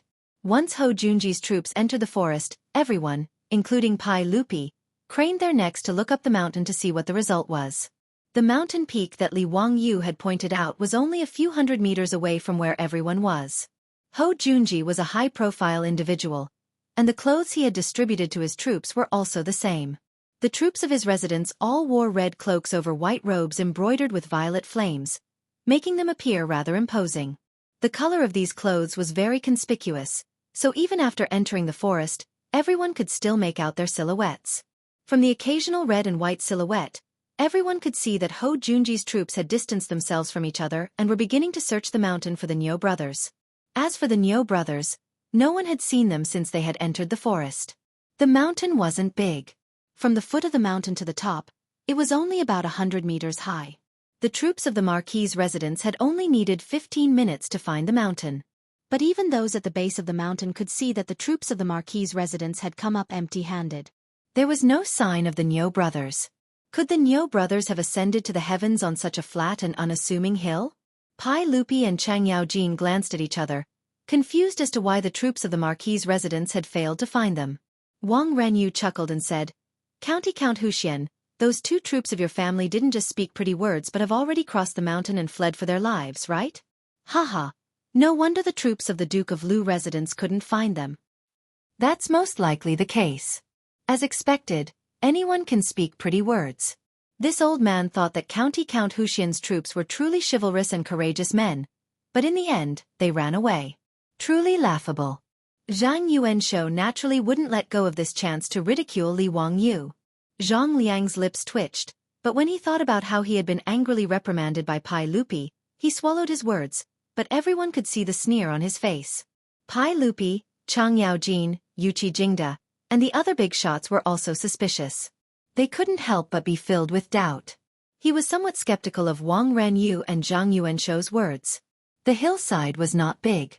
Other than the towering trees and shrubs, there was no place for people to hide. The 10 troops of the House of the Marquis formed a human net and searched from the foot of the mountain all the way to the top of the mountain. However, they did not find anything. This was naturally abnormal. Those were 2 living people. Could it be that they could dig a hole and hide? Ho Junji stared at the faintly discernible figures of his own troops on the mountain and couldn't help but jeer. Count Huxian, those 2 warriors of yours shouldn't have already run off, right? Haha, that's really a good idea. But in this way, there's no need for this battle to continue. Li Wangyu showed a look of disdain towards the crowd's mockery. Even the 73 old ruffians behind him were the same. There were even some people who couldn't help but chuckle, thinking that Wang Renyu, Zhang Yuanshou, and Ho Junji were telling an extremely laughable joke. Li Wangyu was in no rush. In any case, he couldn't stop the Niu brothers from putting their lives on the line, so he would just wait and see. He had absolute confidence in the divine tool he had given the Nyo brothers, and he had even more confidence in the skills of the Nyo brothers. Upon hearing Ho Junji's words, Li Wangyu adjusted the sunglasses on his nose and calmly replied, "Why is Duke Lu in such a rush? Only the time it takes for an incense stick to burn has passed since the 2 hours. Could it be that Duke Lu is so impatient to see your own troops lose their lives?" "Humph. County Count Huxian and your troops are all so eloquent. Since that's the case, this lowly one would like to see what sort of tricks those 2 troops of yours can play. What's the point of just saying nice things?" Quite a few of the great clans and nobles who had come to watch the show began to chatter. They all wanted to see just why County Count Huxian dared to send his 2 crippled troops to challenge Duke Lu's 10 elite troops. They had originally believed that they would be able to see a hot-blooded battle today, but they hadn't expected it to be so bizarre. The fact that the 2 troops from the County Count Huxian's residence had fled without a fight caused the spectators to begin to whisper derisively. Another 15 minutes passed, and the crowd looked at the troops of the Marquis residence that were barely visible in the forest. They once more searched the mountain, but they still found nothing. The jeers only grew louder. "County Count Huxian, don't waste any more time. Just concede. This is simply a farce. No one here is blind. The troops of the Duke Lu residence have already searched the mountain twice, but there's still no sign of them. Could it be that those 2 troops of yours know how to hide themselves? That's right. If you're afraid, you should have said so earlier. Why put on such an act?" "Haha, County Count Huxian, in the future, when you're recruiting troops, you should keep your eyes open. Just what sort of people do you have in your residence? They actually fled without a fight. What a disgrace." Li Wangyu was no longer in a rush, and his expression was growing more and more relaxed. The situation on the mountain was exactly what he wanted to see. Li Wangyu was unperturbed by the jeers of the crowd, and his smile only grew more and more dazzling. "Is that so? Since that's the case, I wonder if sirs are interested in making a bet with me?" Wang Renyu and Zhang Yuanshou immediately stepped forward. "With things as they are, who does a young man like you want to fool? If you want to make a bet, fine. This one will use Yongyi Gambling House to wager the remaining 20% of your winery. Does County Count Huxian dare? This old man will use Lekong Gambling House to wager the 20% of your Shun Feng Express Carriage Company. Will County Count Huxian accept?" Lekong Gambling House was the gambling house of the Zhang clan estate in Xingyang. Li Wangyu raised his head to the sky and heartily laughed. "Why not? Write the bet." His words caused Pai Lupi to furrow his brows. Pai Lupi naturally did not want the winery and carriage company to be interfered with by the aristocratic families. Originally, he was already unhappy that Ho Junji was betting with Li Wangyu on the winery. However, seeing that Ho Junji was his favorite subordinate, he did not say anything and tacitly agreed. But now, Li Wangyu was actually betting with the Taiyuan Wang clan and Xingyang Zheng clan. This made Pai Lupi extremely unhappy. But now he could not stop it. He could not say that Ho Junji could gamble, but Wang Renyu and Zhang Yuanshou could not, right? That did not make sense. Cheng Yaojin was even more anxious. "Li family brat, you're crazy. How can you still dare to gamble with them at this time?" Li Wangyu did not panic at all. "Hee, Uncle Cheng, someone insisted on giving me a gambling house, so how can I not accept it? But Uncle Cheng, Uncle Yuchi, are you interested in these gambling houses? This little nephew has no interest in running a gambling house. If you're interested, I can give you a discount and transfer them all to you." Cheng Yaojin was almost angered to death by his words. At this time, he was still speaking such nonsense. In a fit of pique he said, Good, this old man wants to see how you'll win. If you win, this old man will take all of these gambling houses. I won't let you take advantage of me.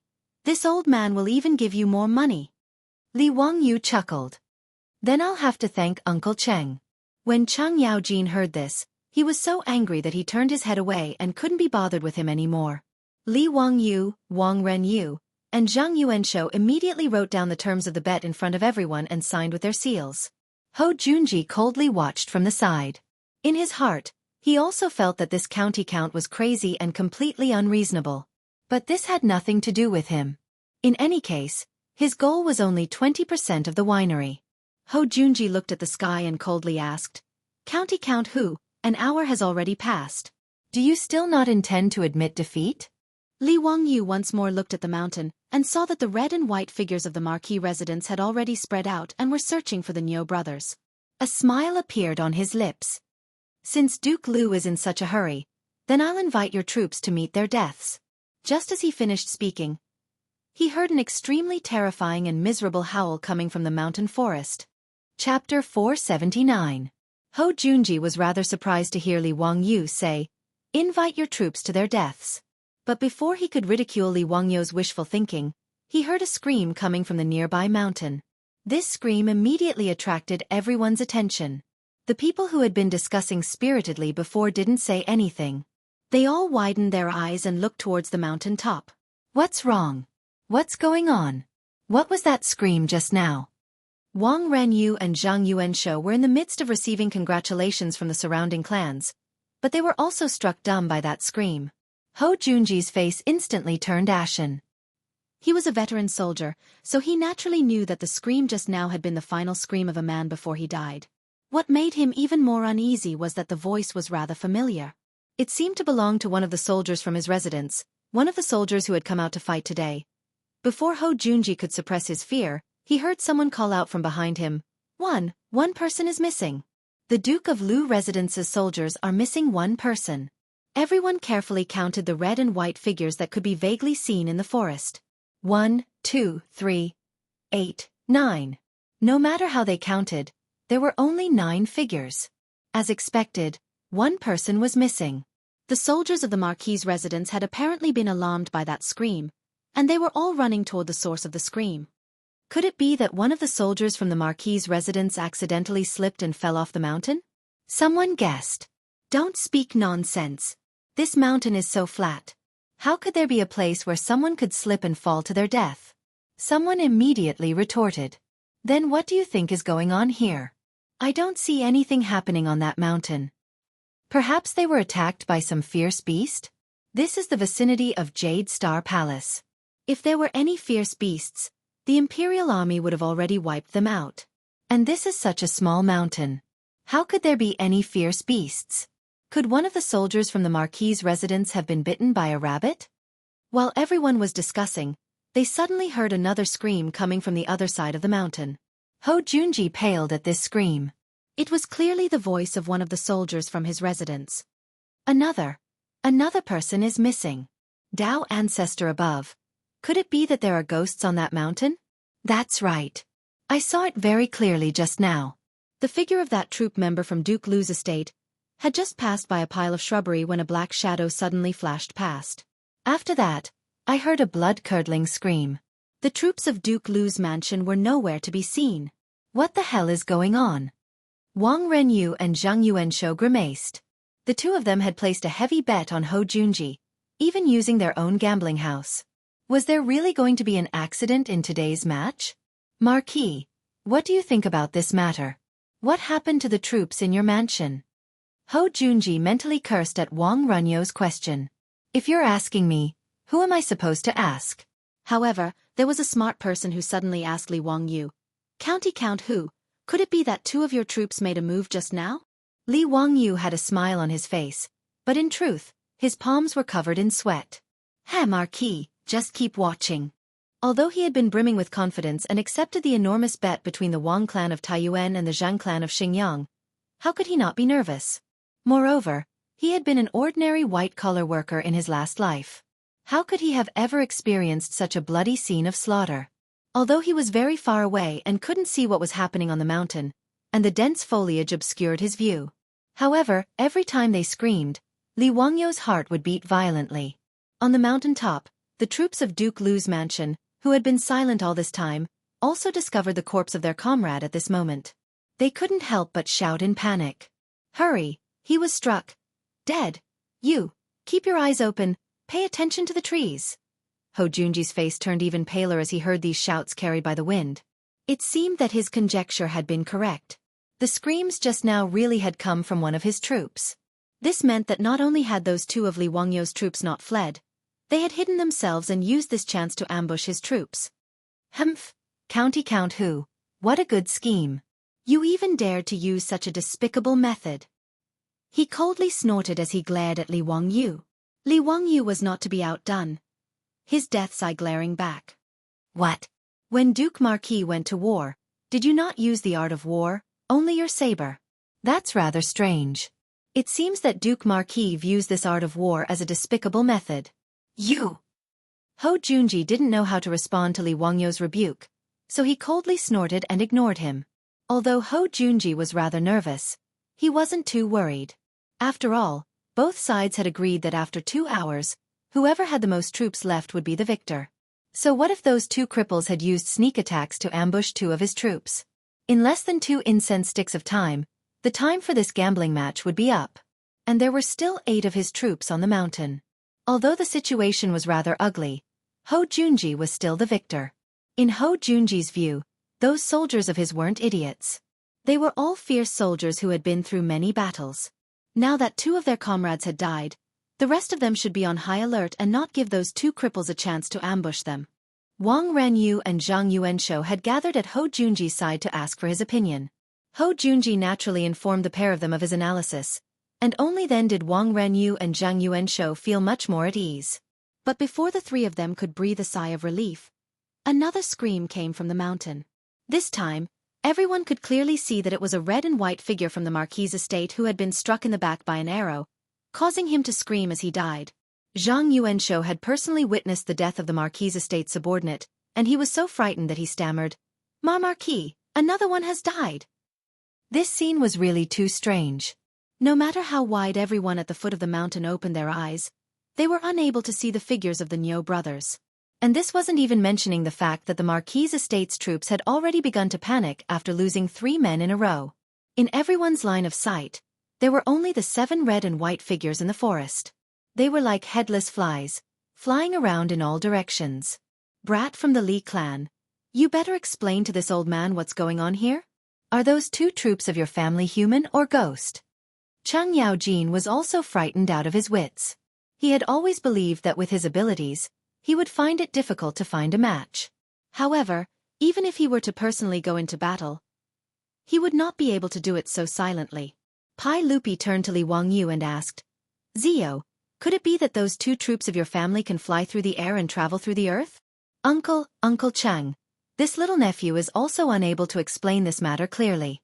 Once the gambling match is over, you will understand. Li Wangyu's answer made everyone even more anxious and impatient.